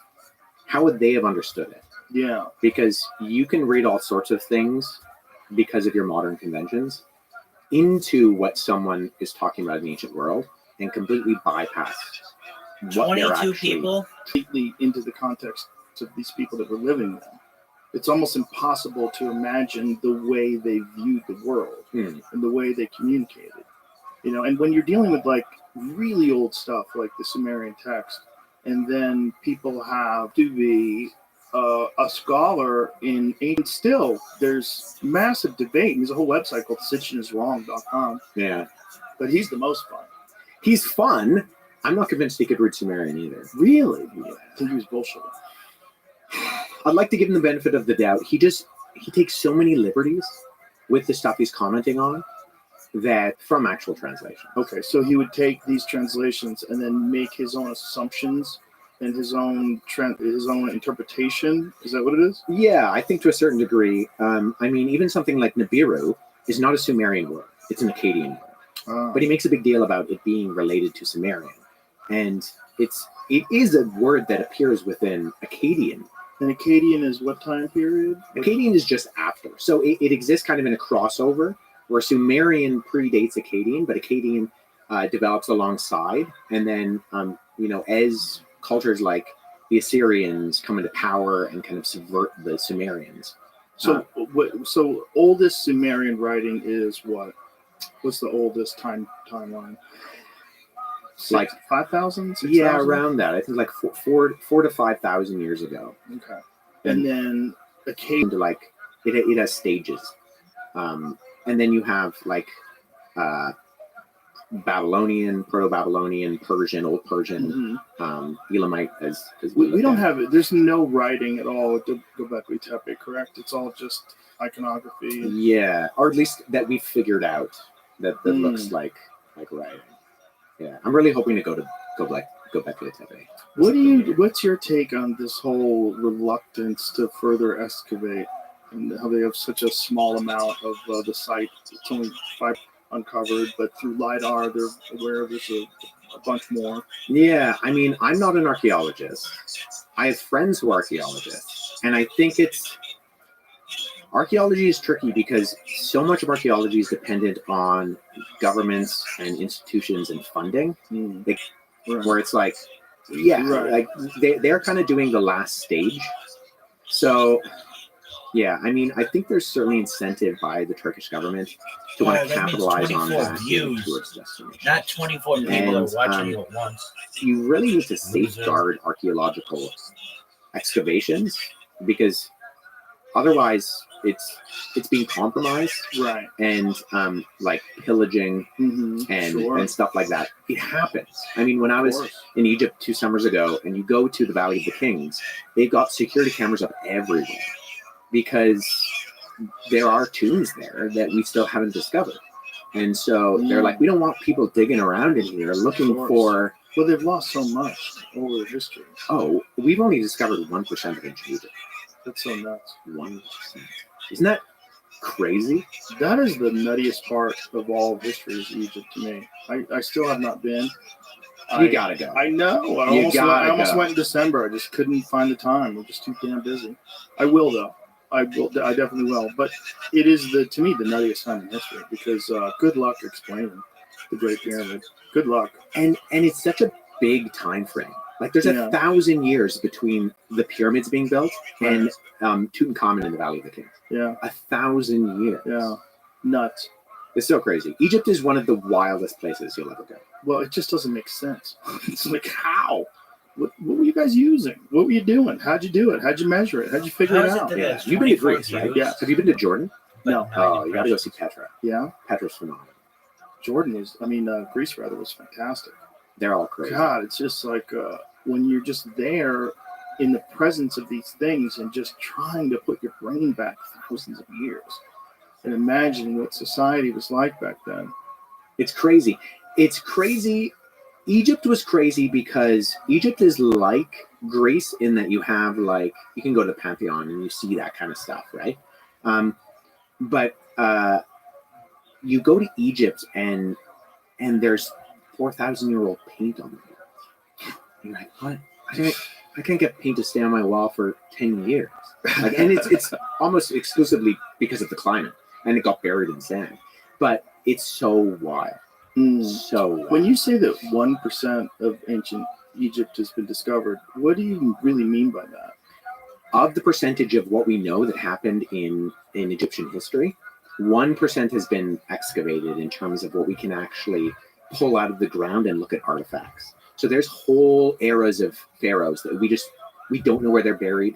Even when Tutankhamun was discovered, he was kind of a footnote in the pharaohs that we knew about at that time. And we didn't know he was, as extravagant, as rich as, until we discovered his actual tomb. A lot of people at that time didn't even think he was worth looking into, because we have these lists of pharaohs, and the thing with the pharaohs is that the next pharaoh is always trying to prove that he's the better one. And this is why you go to Egypt and you find statues of Ramses everywhere. And part of it was because Ramses, I think it was Ramses II, he commissioned so many statues of himself because he's like, oh, I'm the best, I'm the greatest.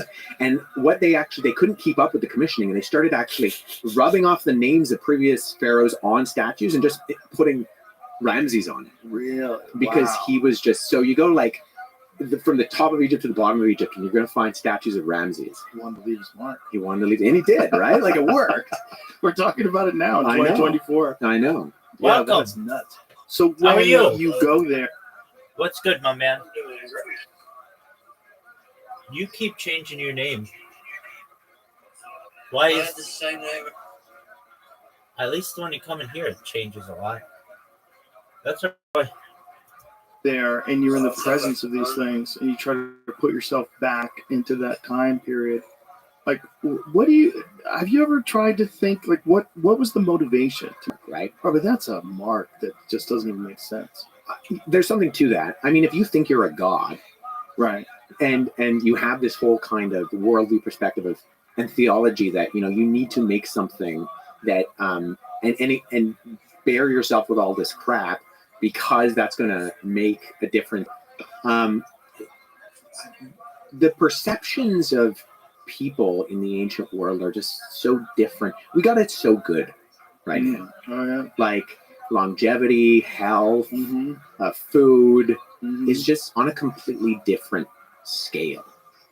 And so the conventions of needing to make sure that, especially if you're like the richest guy around, that you tick off all the boxes because you're going to die, and you're probably going to die sooner than you want to, sooner rather than later. And you have this whole perception of, well, if I bury myself with all this stuff and maybe even some of the people, which is going to kill them and include them too, because they're going to help me out. That's going to help me out in the You afterlife. need slaves in the afterlife. If you're Yeah, fair. of course they do. Just Why live by not? yourself. Right? Yeah, That's ridiculous. yeah. So Khufu's pyramid. What's the timeline that he was even in power?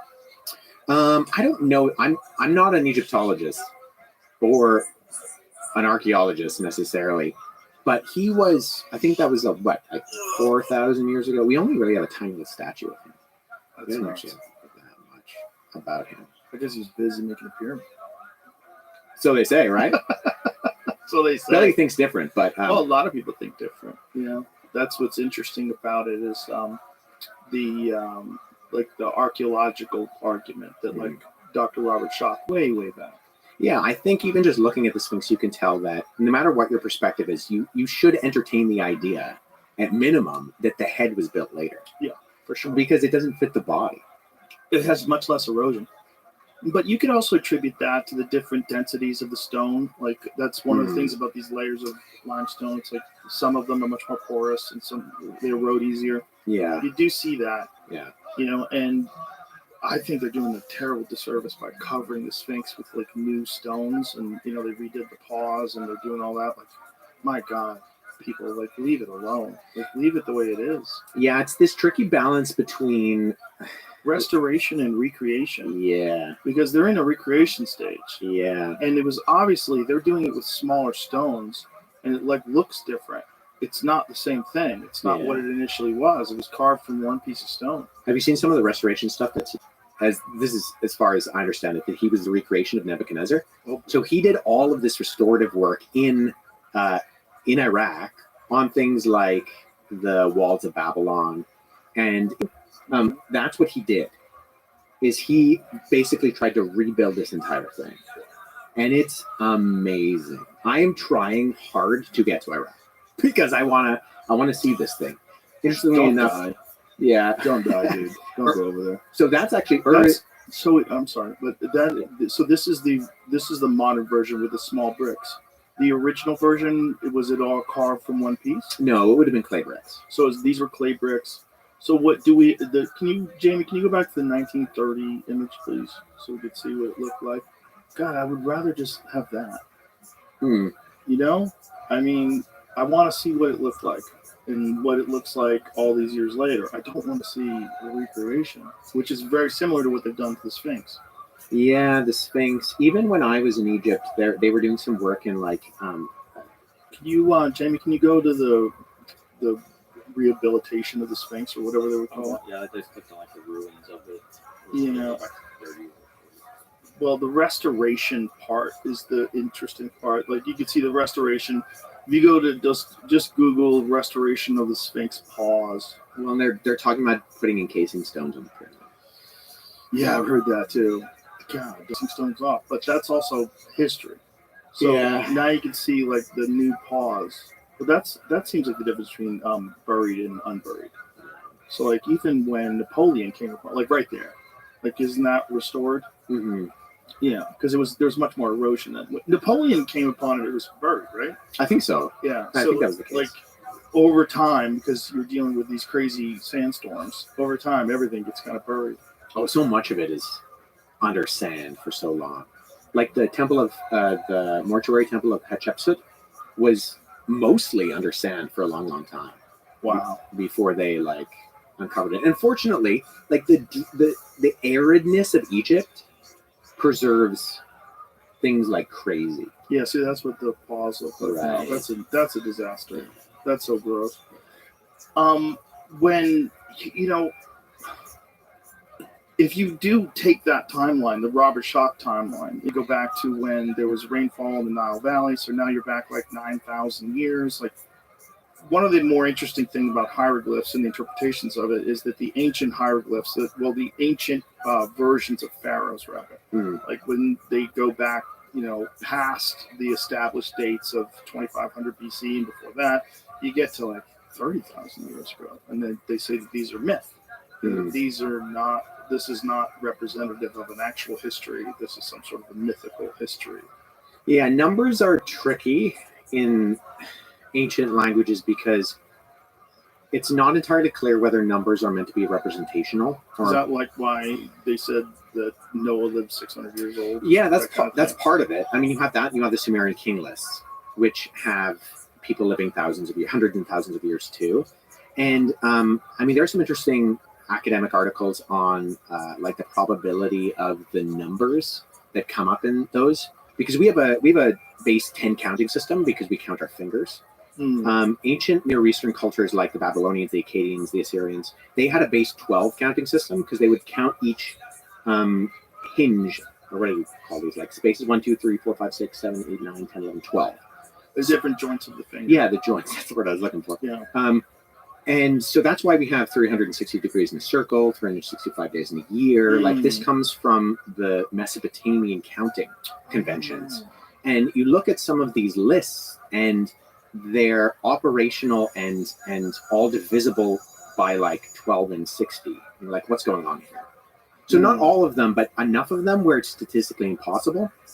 And I don't totally know what to make of those things, because you do have the genealogies, I believe it's Genesis chapter 4 and Genesis chapter 11, where they're all divisible by these types of numbers that were very common in the ancient Near East.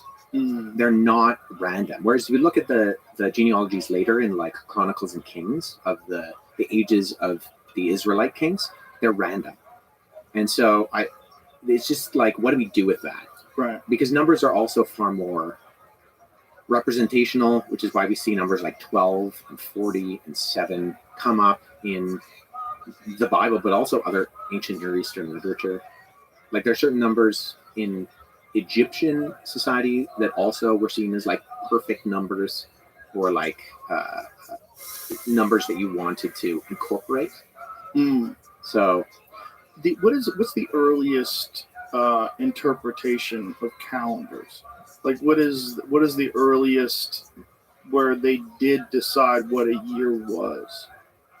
I have no idea. Because you got to imagine, if you're, the average lifespan wasn't so good back then. Yeah. A lot of people got infected, died of war, famine, all these things. It would take quite a long time for people to figure out what a year was. Right. You have we're going thousands and thousands of years ago. We have to establish, like, okay, the day is, let's put the stick in the ground. When the shadow is here, this is where we start. Yeah. And the shadow goes all the way around like that. Okay. And there are different timekeeping conventions depending on society. Like ancient Jews had a different timekeeping convention than ancient Romans. And so that's why you see, like in Genesis chapter 1, it talks about there being evening and there being morning, is because, well, Jews today, right? You start the Sabbath on sundown the day before, right? So that's why. It's because there's different cycles. And so we go on a 24-hour time system. But ancient Jews had a different convention of that. Ancient Romans had a different convention of that. Ancient, Mesopotamian cultures had their own kind of conventions about these things. And calendars were all over the place. This guy sucks. When you get to the Julian calendar, and they're like, we got to standardize this thing because everybody's operating on a different, the Julian calendar and the Gregorian calendar take certain things with a grain of salt, right? In terms of that, but Yeah, ancient calendars. I don't even know. I know that actually the talking about the Dead Sea Scrolls, the group in Qumran, who were they were a sectarian group of Jews who believed that the Jews in Jerusalem had basically capitulated and were not holy enough. And part of their reasoning is that they believe they have a perfect calendar. And so they use a different calendar.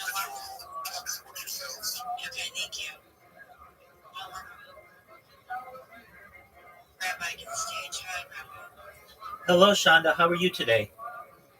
Fantastic. Thank you so much for asking. Do you mind? Do you mind if I share my project with you? I love projects. Excellent. I am Rabbi Rothschild. I stream my life 24 hours a day, 7 days a week, 365 days a year. You can actually watch me say this right now live on Twitter. So that's more than 3.5 years of data. I do so for world peace. I don't want war anymore. Essentially, I've created the largest data. I also want to help end world thirst with the technology known as desalination, where we pump Earth's seawater onto land to make the water drinkable. Other are things like anti-gravity, antimatter, cryptocurrency, faster than light travel. We talk about things like alien disclosure and de-extinction. If you're not familiar with what de-extinction is, it's essentially the technology that allows humans to reintroduce once extinct species back into nature. The first successful de-extinction took place in the year 2003 with the Pyrenean ibex, which was like a goat in northern Spain, southern France, that went extinct. Scientists were able to successfully de-extinct it in 2003. Fast forward to the year 2021, a company out of Dallas, Texas, known as Colossal Scientific is founded. They've made it their goal within the next 3 years, or by the year 2028, to reintroduce the woolly mammoth into the Arctic Circle using African elephants, which I find fascinating. Following the reintroduction of the woolly mammoth, they want to reintroduce the Tasmanian tiger and then the dodo bird, which I feel are some projects that aren't really being discussed in the mainstream. And I want to. Wealth of information. That's just incredible. I can't believe it. I appreciate that. It's unbelievable what you're mentioning. And I just would love to say thank you for taking your time to share your entrepreneurs. Certainly, Shauna. Success been? What has your success been? How many users do you have following you or subscribers do you have to your channel? Sure. On my largest channel that's on Twitch, I have over 50,000 subscribers, Olympics and things. I have over 100 YouTube accounts, over 200 Instagram accounts, over 500 Twitch accounts, over. I see that's a lot. That's a lot. Well, it does give me a nice community. I'm live 24/7 in my Discord, which is discord.me/rabbi. One is life extension technology. So, No, I do mind. okay, that's fine. I appreciate your high energy in the space.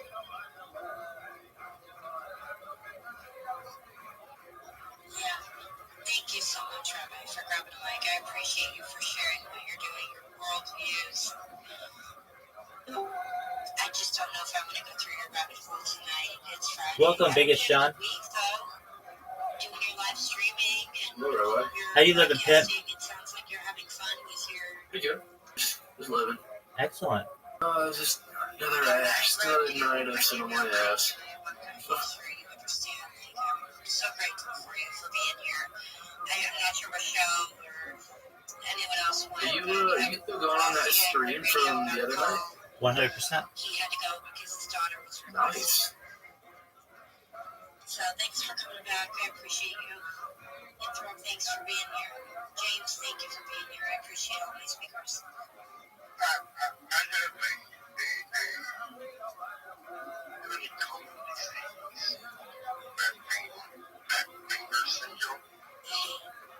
Apologies, I'm in the middle of a Twitter space right now talking to some people. Just for a moment, I'm going to adjust my other camera. It's more of my nails. I have the long nails.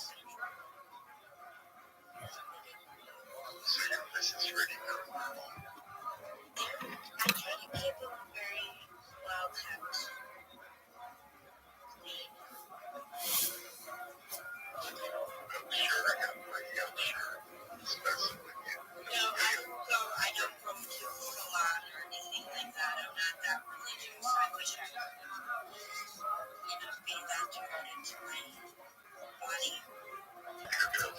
number of years because their thing is not perfect, and part of their reasoning as to why they're like many cultures used a 13-month calendar, right? Like, what was the logic behind that? Does that work? I don't know. The idea was 13 months, 28 days each month, and you wouldn't have to have leap years and all that shit. Yeah. Archaeologists, okay, there it is. World oldest calendar, 12,000 years old. Yeah, that's wild. So it is on Göbekli Tepe. Oh, the ancient carvings of the sun, moon, and various constellations sits in a pillar.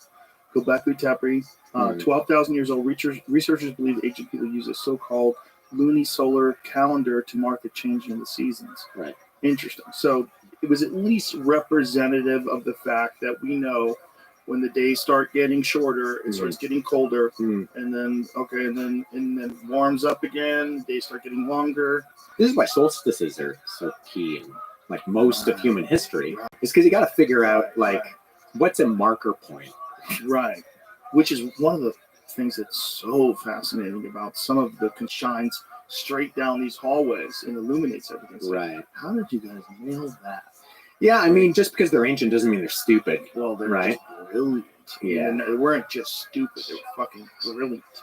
That's what's. I mean, we weren't just ancient. It's just so weird that people were so vastly more intelligent, at least in terms of their ability to build things, than anyone else anywhere around there.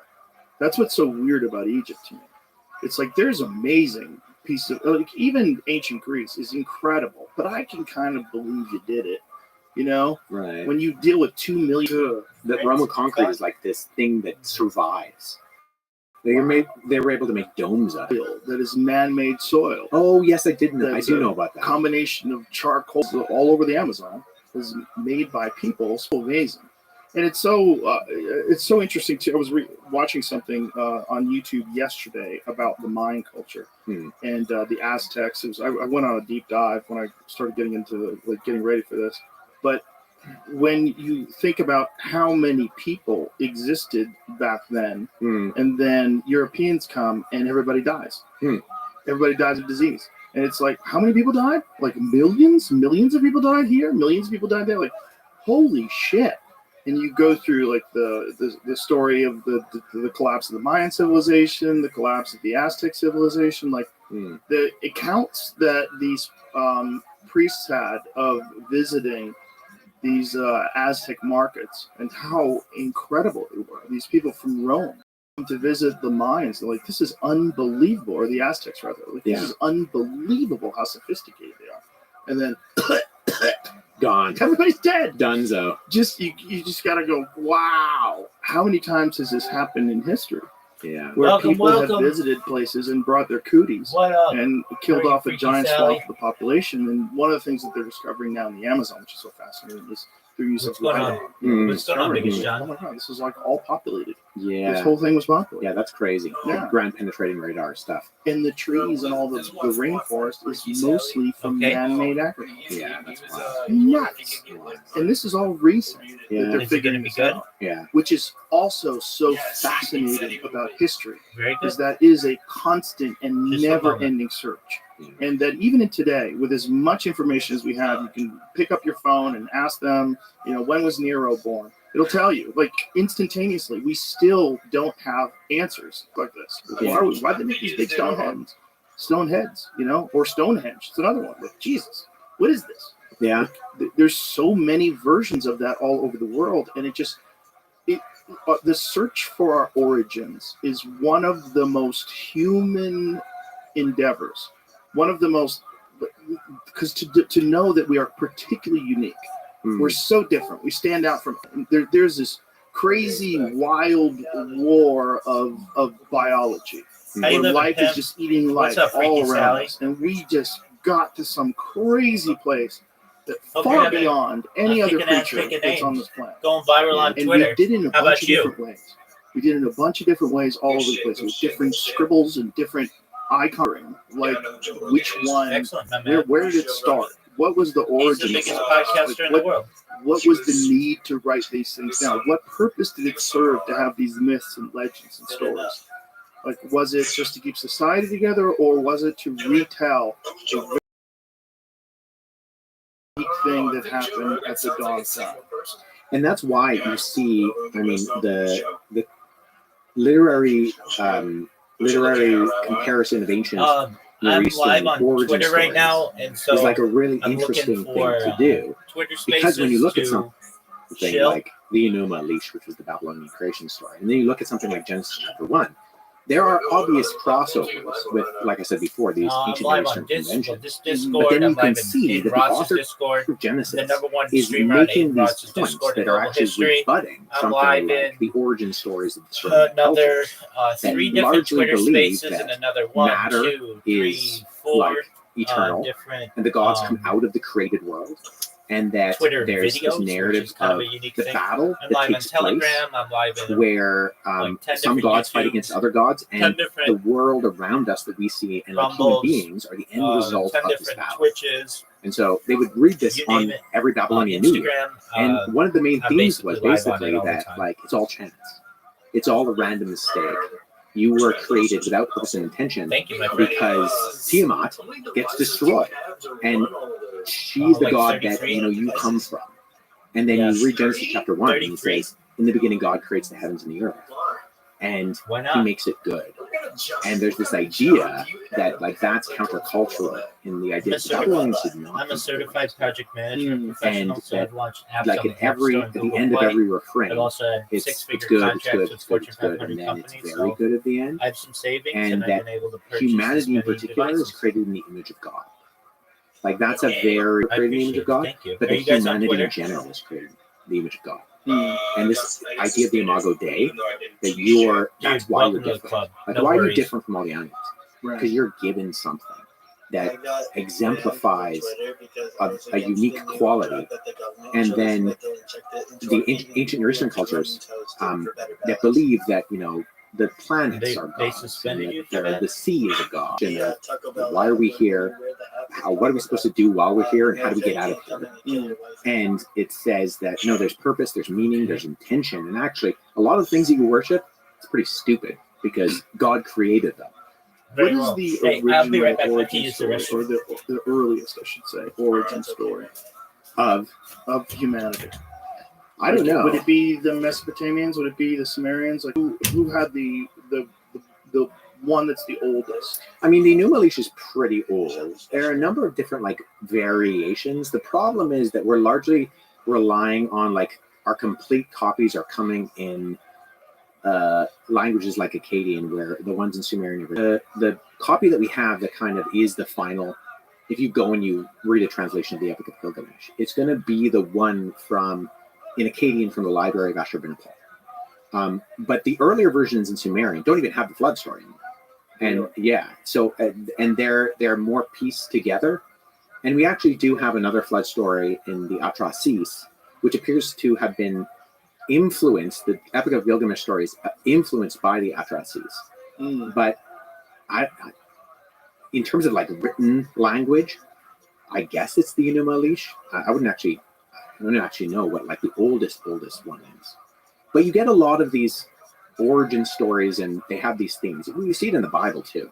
The ancient Near Eastern cultures were very preoccupied with chaos and order. And so it's all about kind of creating order out of the chaos of the world. And that's where I think you do see the parallels.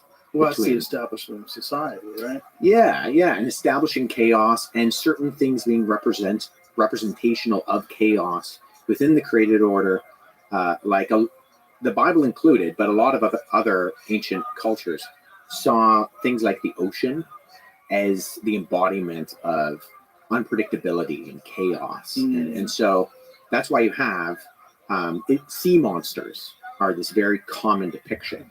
The Leviathan in Job, which is this sea monster, and it's representational in a way of, because it appears actually in Babylonian literature too, the Leviathan. Really? Yeah, and it's encompassing chaos in the world.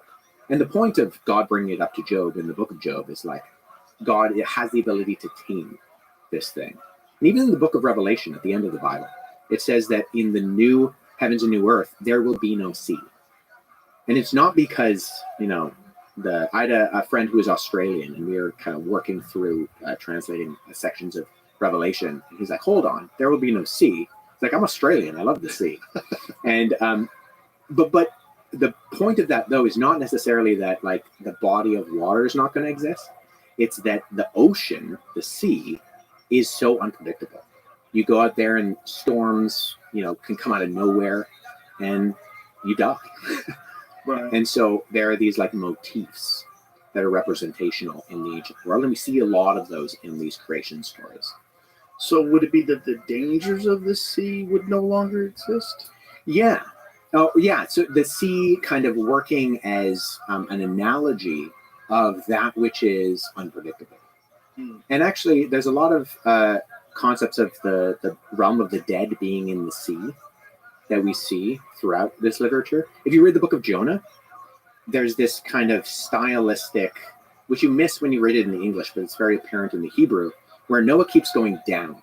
He goes down from his town to the dock, and then he goes down into the boat, and then he goes down into the inside of the boat, and then the storm happens, and then they throw him overboard down into the sea and down into the fish, and the fish takes him down into the depths of the sea. And when Jonah prays, he says, I cry out from the depths of Sheol, which is the realm of the dead. So there is actually a form of Jewish interpretation where it argues that Jonah actually died and was resurrected when he was spit up by the fish. And it could be because in the Gospels, Jesus says, all the people are following him and they keep asking him for miracles. Because they're like, we saw you do miracles, do more miracles for us. Come on, do a trick, Jesus. Right. And Jesus says, the only miracle you're going to get is the sign of Jonah. That just as Jonah was in the belly of the fish 3 days and 3 nights, I will be in the belly of the earth 3 days and 3 nights. Prediction of his own death and resurrection.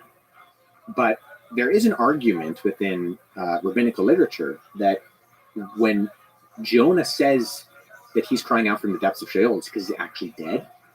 And that's one interpretation. But another interpretation could just be that he saw and understood, as a person of his day, the depths of the ocean as where the dead people ended up anyways.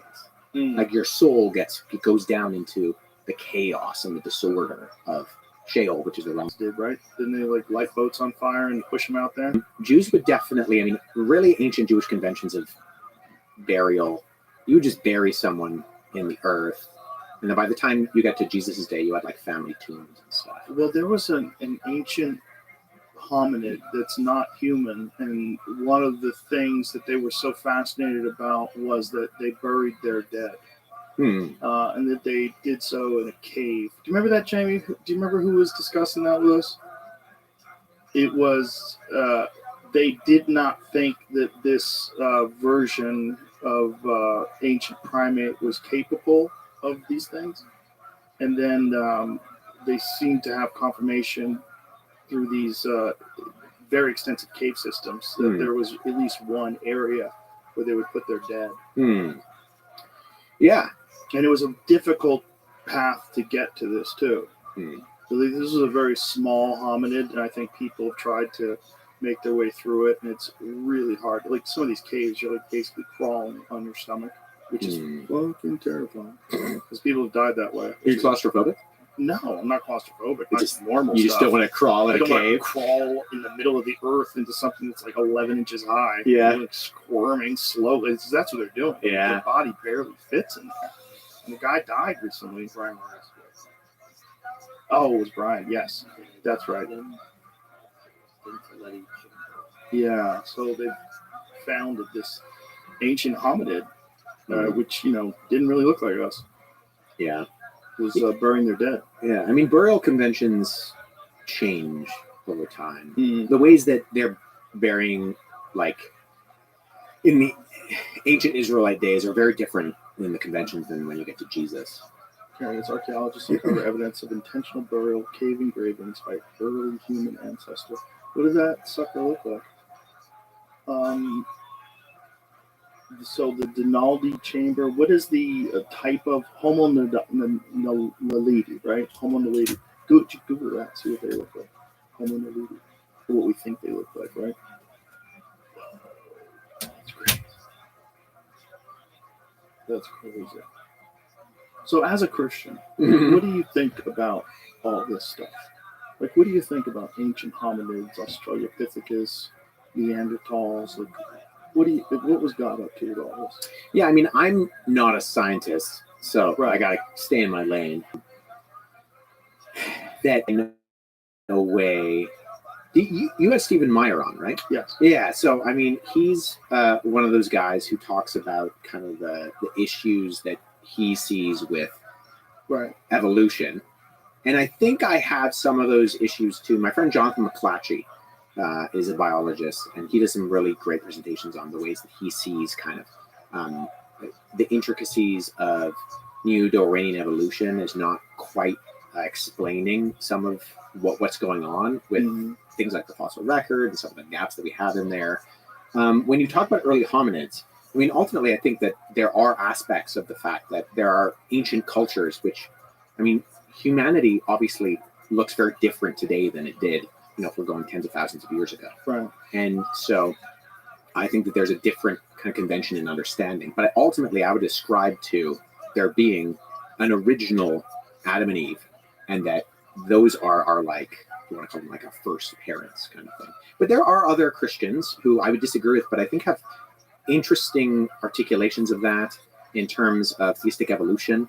I disagree with them, but it's certainly not out of the realm of possibility to find explanations.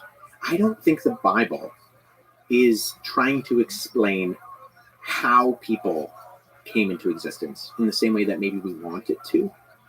And a lot of people read the origin stories in Genesis as a scientific textbook. And I think ultimately that misses the point of what Genesis is trying to say. This goes back to what we were talking about with like, how did the original audience understood this? Right. When they read Genesis chapter 1, are they looking at that as an exact prescription of what God did? I mean, in some ways, maybe, but in other ways, they could see that as this like counter apologetic to the other ancient Near Eastern stories, like I explained. So I just think we need to be careful when we're looking at forest for the trees in what we're actually looking at when we look at ancient documents and how we're trying to interpret them. But it is a big question, right? Well, the question of evolution is a fascinating. We really are related to Homo naledi, naledi. Might miss out. The equation might be incomplete. It's like it might not be galaxies. And this is a new theory, and like new enough and discussed enough among people that really understand it that it's getting to me, right? So I'm reading it. Right? So see if you can find that. It's a very complex and nuanced conversation, but most of the universe is dark energy, right? It's a giant percentage of the universe is dark energy and dark matter, and we don't really know what that stuff is.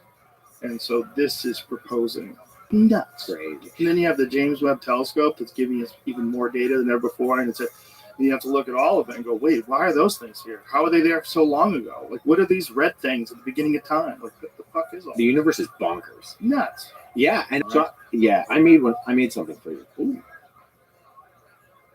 So I make 57.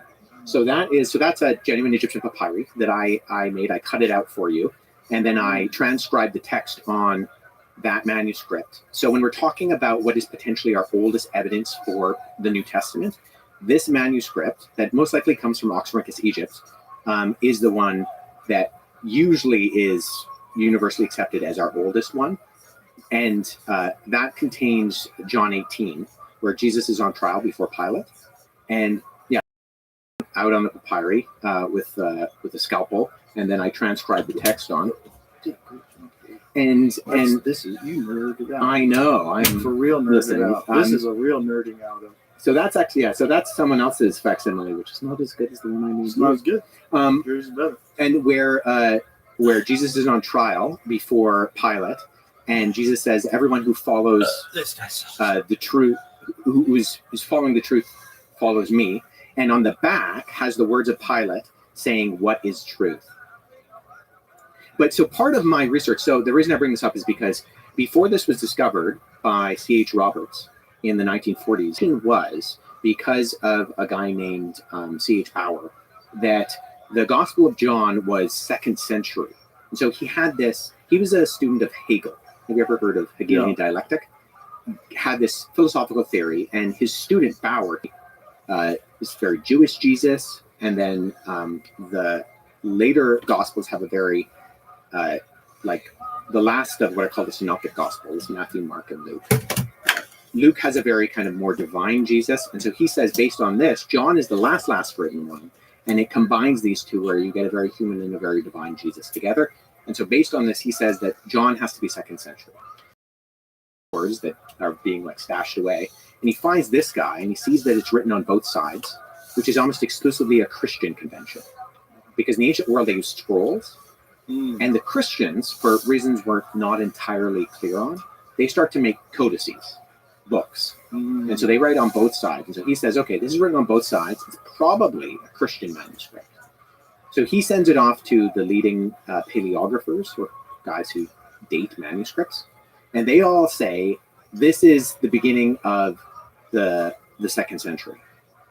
And so there's still debate about the dating of this, but the unanimous consensus is that it's comfortably 2nd century, potentially the beginning of the 2nd century, which means that this is found in Egypt. John is probably writing his gospel in Ephesus, so it has to be written by John, spread around, find its way to Egypt, be copied, and then end up in this manuscript, which means that at minimum, you've already pushed the Gospel of John back into the 1st century comfortably, and potentially all of the literature up until that point from the scholarly consensus about the dating of the Gospel of John gets totally rewritten. And it's because of that guy. And because of my academic work, where I was telling you, like, in paratextual features, when we look at these tiny manuscripts and you figure out, okay, well, what does that look like on the page? I also made you. So this is, I used 2 different variations of papyri. So you have there where P52 would have been on the page, and based on it's called codicological conventions, the spacings of the words, and the way that the size of the margin that we can see, where it would have been on the page and how big the page would have actually been. So this is like a reconstruction, and then I filled in the rest of the text in the same sort of stylistic hand of the scribes at that time, what that page would have looked like. So this would have come from what would have been essentially like a pocket copy of the Gospel of John. That's unbelievable. Wow, that's so fascinating. So this is the kind of work that I do in terms of trying to figure out, okay, you have these fragments. How big would have this codex actually been? How big would have the document been? And then you compare and you contrast them to, say, like non-Christian literature, like Thucydides or Tacitus or Pliny or Cicero or Cassiodoro, those kind of guys, and look at the differences between how these documents would have been put together and written in their day. God, it's so beautiful. It's just so bizarre to imagine these people writing this stuff down so long ago. You know what's wild is when you actually get the chance, which I have a number of times, to actually handle the original documents. Oh, and wear rubber gloves? No, you know why? Is that we used to do that, but actually the oils in your hands are more abrasive than latex or even cloth. So the oils are more abrasive? No, sorry, I said that wrong. They're less abrasive. Okay. So it used to be that you always had to handle things with, gloves, and nowadays we don't do that anymore. That's So, wild. and So you're touching it with your actual fingers. That's Yeah. gotta feel bizarre. I was at the 2 summers ago. I was at the University of Pennsylvania, and I was looking at a manuscript called P1 or P-Oxy 2, 1.2, and it's a beginning of the 3rd century copy of the first page of Matthew's Gospel. And when I requested access to it, they told me that the last person to request it was when Pope John Paul II came and visited the States, and they pulled it out for him. So on the, in the library when you used to punch your name, write your name on the cards. Yeah. If there was a card, that guy. So I made a facsimile of that one too. And that one is that's the genealogy of Jesus from Matthew's Gospel. Actually, you know what, Jamie, if you go up to the search bar and put CSNTM, those letters, CSNTM.org. I had a question for you. Me, I'm not a question.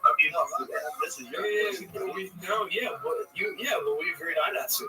So this is the Center for the Study of the New Testament to digitize all the existing, the different conventions of, the date or the time. And so you can read the translation and then go and look for the original source. Yeah, so it's such high grade that you can actually a guy I know, Elijah Hickson, he used that, and he actually figured out that there was a prominent manuscript. He's like, yeah, that's a forgery, because someone has written the text in after. Quite good. In the Voynich manuscript. I have no idea what to think of the Voynich manuscript, but it's Middle Ages. Yeah, it's just a weird one. It's a really weird one. Yeah, because people have been trying to crack that code forever. What is this? Is it just gibberish? Is it put into making this fake book? Yeah. Is it like a crazy schizophrenic person who made their own language? I don't know. They must have been a rich schizophrenic person. Didn't J.R. hire language for Lord of the Rings? So a lot of the languages, because he was a linguist. Yeah. A lot of the languages are based on existing languages. Okay, so you just combine them together to form his own version of it? Yeah, like Elvish and Dwarvish, and Yeah. they're all based on like ancient Norse or Old English, or so he would like take like those languages, and if there's anyone who's the best at world building, right? Like you can learn Elvish.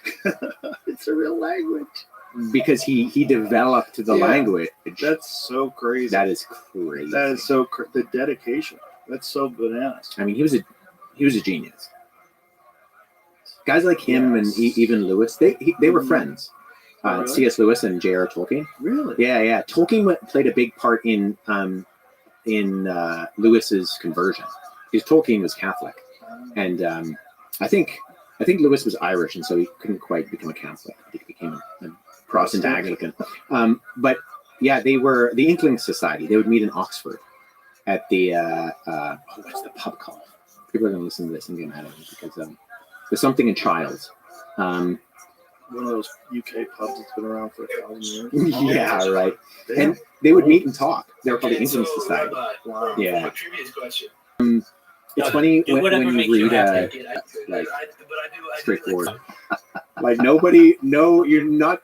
Don't watch it. So yeah, but they were An friends. interesting conversation. Be a fly on the You're wall. good. You apologize. Yeah. Tolkien breaking down You're good. Lewis's. Copied to Tolkien before he published it, Really? and Tolkien didn't like it. Wow. He sent it back and said, like, I got nothing good to say, so I'm going to say nothing at all. Wow. Isn't that crazy? That is crazy. Well, he was wrong. Even just like so in their own head. Different strokes. Yeah, and that's part of the problem. I mean, but it's also what makes them so great in the first place. So they have this like singular vision and dedication, so much so that they're writing an Elvish language and combining words for it. Yeah. Jamie, did you find that thing about the dark matter? Did you find what I was asking about? I found a video of people explaining it, and it didn't. I started saying that it was almost like they started off with a theory, and that's how they do things, and then they start working through the theory until someone has a better theory. There's such a giant problem today, in that if you just post some fantastical claim in a headline, like that the theory of dark matter has been debunked, and then you get clicks. Yeah. And so you can kind of get away with doing that now. I felt like this explained like on 5 on Reddit had a pretty top comment or 1%er. So dark energy is a problem. Modern cosmology is most problems in science. You start with a model, you go out and make measurements. You find your measurements don't fit your model. This is a problem. When this happens, scientists go off and try to come up with new theories. I think that meant no models. I think they meant new models. New models which do fit the new data. In the case of things like dark energy, we get hundreds, if not thousands, of new theories. ACDM is the current best model of cosmology. The CDM stands for cold dark matter. It's a model that includes certain theories to explain dark matter, and the lambda A is a cosmological constant. That's the Greek word lambda, or the Greek letter. Yeah. Which is used to model dark energy. Note this mathematical model doesn't explain what dark matter or dark energy are. It just incorporates them to make the maths work. So this is a long, I don't know if this is exact, that time moves differently in between galaxies. See if you can Google that. Physics and cosmology are just wild. Well, it's so insane because we're so separate from it because of light pollution that the most majestic thing that you could ever see, we gave up so that we could drive at night. It's really weird. It's really weird because when you go to a place, I've talked about it a bunch of times. I'll say it again. I went to the Keck Observatory many years ago, and we got there on a perfect time where the moon was not out at all, and the sky was insane. It was like you were in the cockpit of a spaceship, and it was just like you were in a giant glass cockpit, which is essentially we are kind of in an organic spaceship hurling through the universe, so it should look like that. But it just doesn't because of the fact that we're constantly inundated by light pollution. Yeah. And I think the ancient societies and ancient cultures didn't have that. And because they didn't have that, I think they had a much more humble view of our place in the universe. Because you're just presented with something that's absolutely impossible to imagine. Yeah. And you're right. When you go somewhere where there's no light pollution, you look at the sky, it's like, even not at somewhere like the Keck Observatory, where you can like get a crazy view of it. Yeah. When you just go out in the country and stuff, and you're like, that's the Milky Way. You can see the Milky Way. Dark energy debunked by lumpy universe expansion. This is the one. Learn how the existence of dark energy is being challenged due to new evidence that the expanding universe is actually lumpy. So what they mean by lumpy is this way of talking about how time moves differently. See if it has a synopsis of it. Recent article I found gets into that, explaining what dark energy is. Gets into the weeds. Probably a paragraph at the bottom. Yeah. What is a timescape model? This is it. So timescape model rejects the idea that dark energy is the driving force of universe expansion. Improved analysis of type LA supernovae has suggested that the acceleration based on light curves seen in 1998 was a case of misidentification void in matter-dense areas.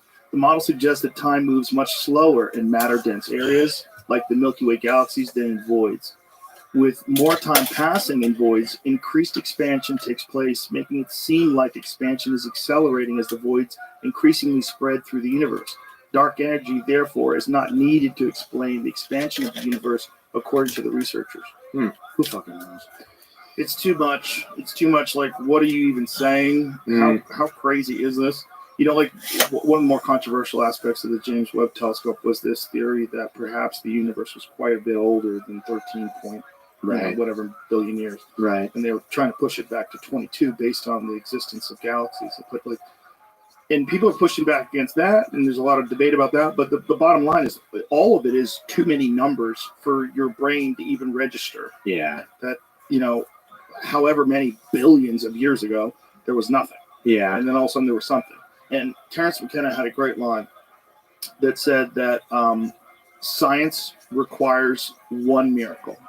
The Big Bang. It requires a miracle. Well, I always say that when people ask me about, the miracles in the Bible.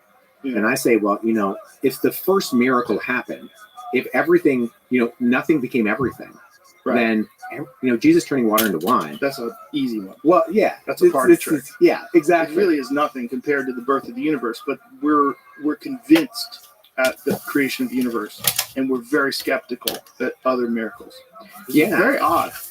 Yeah, it's very odd. I think there's an inconsistency there. And you do see when the Big Bang is first hypothesized that there are individuals who are uncomfortable with that sounding like in the beginning.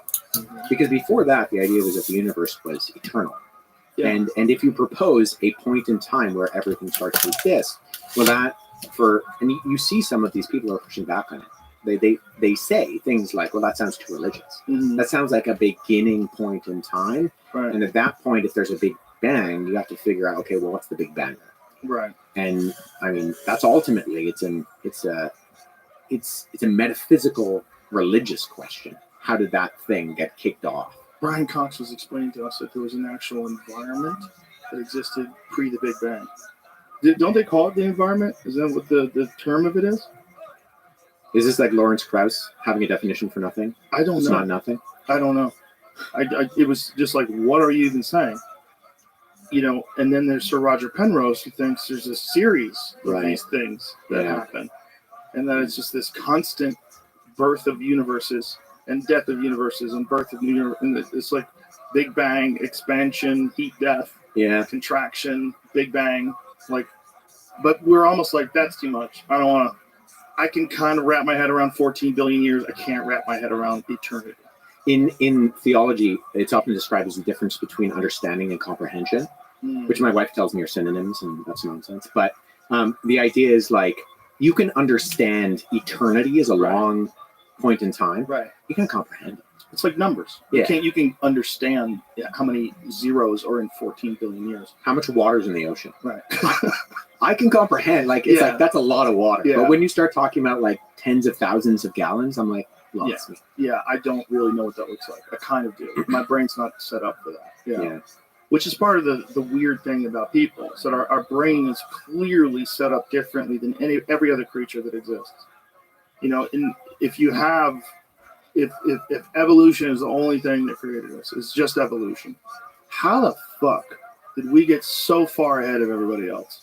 Yeah. I mean, not even just, and we're the doughiest, like weakest, softest, but also the smartest. Like we gave up that. That was the trade-off. And somehow or another, by evolving into this particular form, we figured out a way to uniquely change the environment in ways that no other creature has even come close to. Yeah.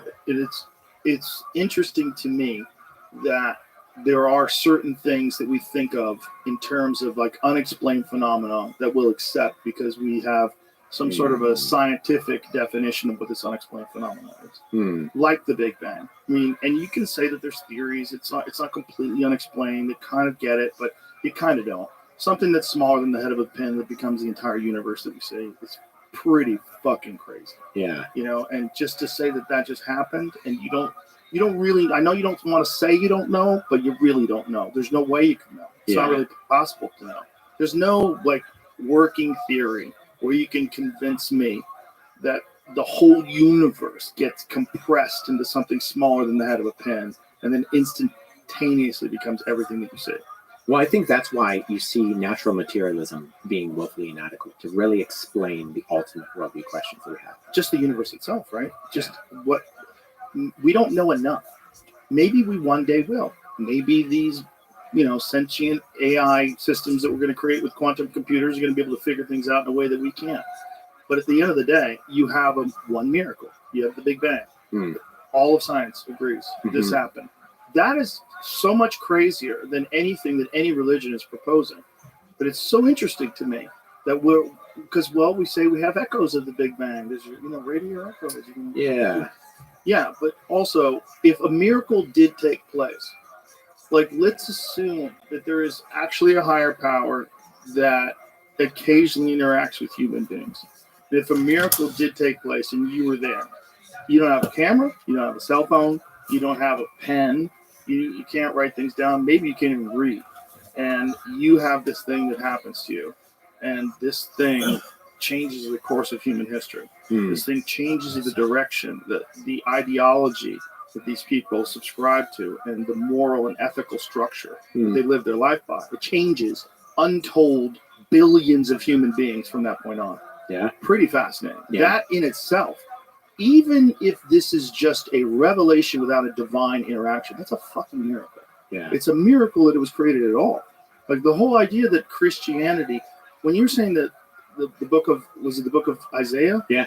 That the same book is exactly the same as, that's a miracle. Yeah. That's pretty fucking crazy. Yeah, that's crazy. If you just imagine the sheer number of illiterate people, the sheer number of days that have to go by where people are telling the story exactly the same. It's entrusted in the hands of these very few people that are so dedicated to it that they get the exact words right 1,000 years later. Pretty bananas. Well, I mean, that is kind of the crazy thing about Christianity, where you have this Jewish itinerant guy who's walking around first century Roman occupied Judea. He's making some pretty audacious claims to be God himself. And then he predicts his own death and resurrection. And then his disciples they think it's over.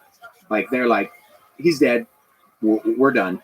Yeah. And then they go from 11, scared men, because Judas commits suicide, scared men in an upper room to completely over the Roman world in only a couple hundred years because of this claim that they say they saw Jesus resurrected. Like there's something different that goes on there, that they're like, this is a miracle, right? Dead people don't usually rise from the dead. So, what is your personal belief when it comes to the resurrection? What do you think happened? Do you have a belief, or do you just try to interpret the text and try to see what is the message? Well, I think so. As a historian, I do think it is a historical question. You have a guy who objectively lived, he objectively died, and then individuals close to his inner circle claim that they see him not dead. Right. Again, this is a highly unusual activity.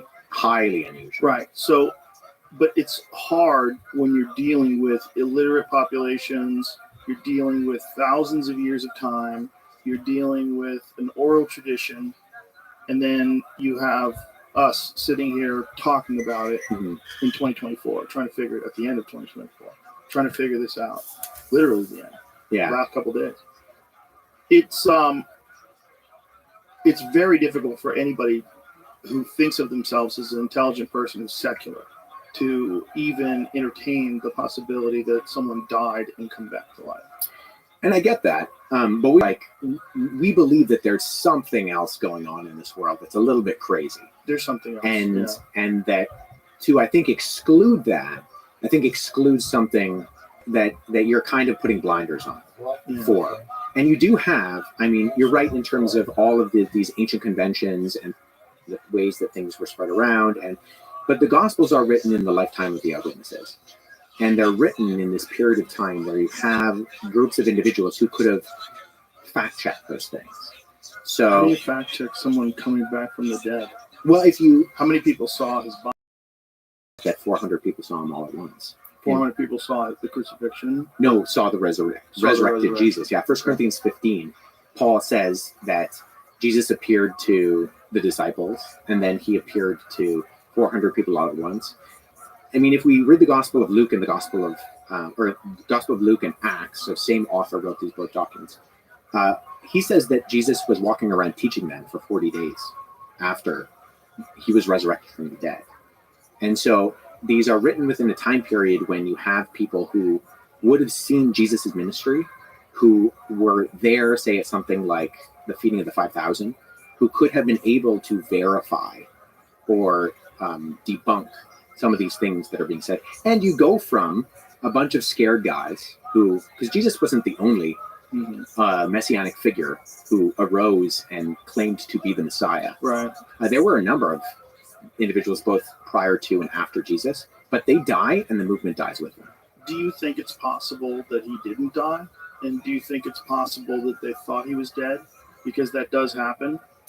There was actually a case very recently where a guy was about to be harvested for organs. Very, very bizarre case because his family had been, this guy comes back. Yeah, I mean, we know a lot about Roman crucifixion. And we Pretty know brutal. that, and we know that they did their job well. Yeah. And so, in fact, if you look at, say, very skeptical biblical scholars, like non-believing, atheist, agnostic, Christian scholars, they will say if we can know anything about Jesus, like they'll cast it out on a lot of the things that we read about in the Gospels in terms of the actual historical Jesus of Nazareth. They'll say one thing we can be sure of is that he died by crucifixion under Pontius Pilate. Because we have not just multiple attested documents that we refer to as the New Testament, but Roman and Greek and Jewish writers refer to that claim afterwards and talk about the fact that you have this guy, and it's mocked within earliest Christianity. So one of our earliest, in fact, not one of, the earliest depiction of Jesus on the cross is called the Alexamenos Graphido. And it's probably from the end of the 1st century. And it's it depicts an individual with their arms raised in an act of worship, worshiping a man with a donkey's head who's being crucified. And right beside it, it says Alexamenos worships his God. Was it what didn't deserve it because Christ had gone through it? Well, so the story is, and he says it's like too big of an honor to die like my Lord, and they say, well, we can fix that. Jesus. Um, Shut your mouth, buddy. Listen, the Romans were pretty brutal. But this is why we know, like, we have, it's interesting. We know a lot about crucifixion, but crucifixion was seen as so disgusting. I believe it was Cicero who said that, like, the word to humiliate, and it was designed to be as painful as possible. It was actually a really good article done by, but the chances of Jesus surviving the crucifixion, I think, are him appearing 3 days later completely fine. It's not, peace be with you. It's get me to a hospital, right? Do they have them? No. It's not also, are we entirely certain of their measurement of days? So this is an interesting question because of the differences between when the counting time and the other gospels, when they describe the timing, appear to you correlate between the two. They match up. A day was considered a day. So 3 days and 3 nights becomes almost an idiom for any part of that day is the day. So if on the count evening and morning, evening to morning is the day, it's very possible that it wasn't like how we would think of 3 24-hour days, especially if he died on recovery time. Oh, no, he didn't have recovery That's time. what I'm saying. That's what I'm saying. Like it was 3 days, is actually 3 months. Oh, no. Yeah. So, No. Then 400 people saw him afterwards. That's the claim that Paul makes. Yeah. And how many different people have some sort of a recollection or a writing or something of being witness to his resurrection? Well, you have Peter, Paul, Jude, James, and Matthew, Mark, and Luke. And Mark are not. So they are not eyewitnesses within the Jesus community. In fact, Luke prefaces his gospel by saying that. He's right up front about this. He's like, hey, I'm not an eyewitness. Don't confuse me with an eyewitness. But he actually uses conventional writing. What's the term I'm looking for? He uses writing conventions of the day that would fit within regular biography that was written within the Roman world. So you have a guy named Quintilian who is basically, I mentioned it before, with the he's teaching people how to write, and he says that if you're going to write biography, you need to be interviewing eyewitnesses, and you can't be too far away from the event to be able to write these things. And use these methods that are expected as good history of my day, document that communicates denial of the resurrection. No, the only ones from the ancient world that deny his resurrection are groups that come on afterwards that sometimes are described as Gnostics. And they're not necessarily just denying it for the reasons we might think of pagan philosophy, where they believe that the spiritual is good and the physical is bad. So if Jesus was crucified, so let me back up. If Jesus is God, he cannot have a physical body. So they deny that he actually had a physicality to him, because dokein in Greek means to seem. So these groups that we describe as the docetics, they are denying that Jesus had a physical body, and he seemed to have a physical body. And they wrote documents later on. So the Gospel of Peter, which comes around in 2nd, 3rd, 4th centuries, is being written, and it has Jesus kind of chilling on the cross because he's not really physical, because he's divine, and physical entities don't have physical bodies. So we don't actually get like a concrete denial of his resurrection in that way until you get things like the Gospel of Barnabas in the Middle Ages, which is it's actually the document that Billy brought up to me in the conversation we had, is the evidence that Jesus was never crucified, the Gospel of Barnabas. Well, Gospel of Barnabas is 15th century. It paraphrases Dante's Inferno. It's not an ancient document. So, but in the ancient world, nobody really had that big of a problem with these kind of supernatural claims. The more of the kind of skepticism was why you would worship a crucified individual to begin with. Wow. So they were less surprised that he was resurrected. Or that you would worship a crucified like teacher was just seen as silly. Because it's so humiliating to be crucified. Yeah. And that like a god would let himself go through this. Right. Like what are you talking about? In saying that of course Jesus was Egyptian are magicians anyways. So he just learned the magic when he was a child. So he actually confirms, incidentally, two things: that the narrative in the Gospels where it says that the Holy Family fled to Egypt during the reign of Herod, he corroborates that he actually thinks that happened, and that Jesus did miracles. He just attributes the miracles to Jesus being a traveling magician anyways. And anybody who lived in Egypt knows some magic. That is what's really fascinating, that the mindset of the people that lived back then was that whatever was going on in Egypt was so crazy that they had to be magicians. Yeah, but everybody believed in supernatural events. Like, there's no such thing as like a secular work in the ancient world. Even Plutarch, who's one of the most famous biographers in the ancient world, he wrote 90 biographies, of which 60 still survive today. He was a priest of Apollo. So, like, he's already assuming that the gods exist, that crazy things are going to happen in the world. And so they didn't have a problem with people doing miracles or crazy things happening. Well, that's also why it's so interesting trying to put your mind into the context of people who lived back then when you try to interpret what these stories were all about, because they did believe in things that weren't real. So when they talk about this thing that we're supposed to believe is real, when you have all this evidence that they believe things that aren't true, it's interesting, right? Because like you're now saying, yeah, but this one really was true, right? But there's so many different things that they thought of and believed that weren't true. Yeah. So this historiographically is, so when we do history, it's an inference to the best explanation. Being swallowed by the fish, like, that's low probabilistically. Not that it didn't happen, but that, like, as a historian, we gotta like say, well, there's no independent cross-reference sources. You don't. Jesus is that we have more evidence from different writings in the ancient world than we probably should have for someone of his stature, because we have Matthew, Mark, and Luke, and John, these 4 biographies. There's really only one other person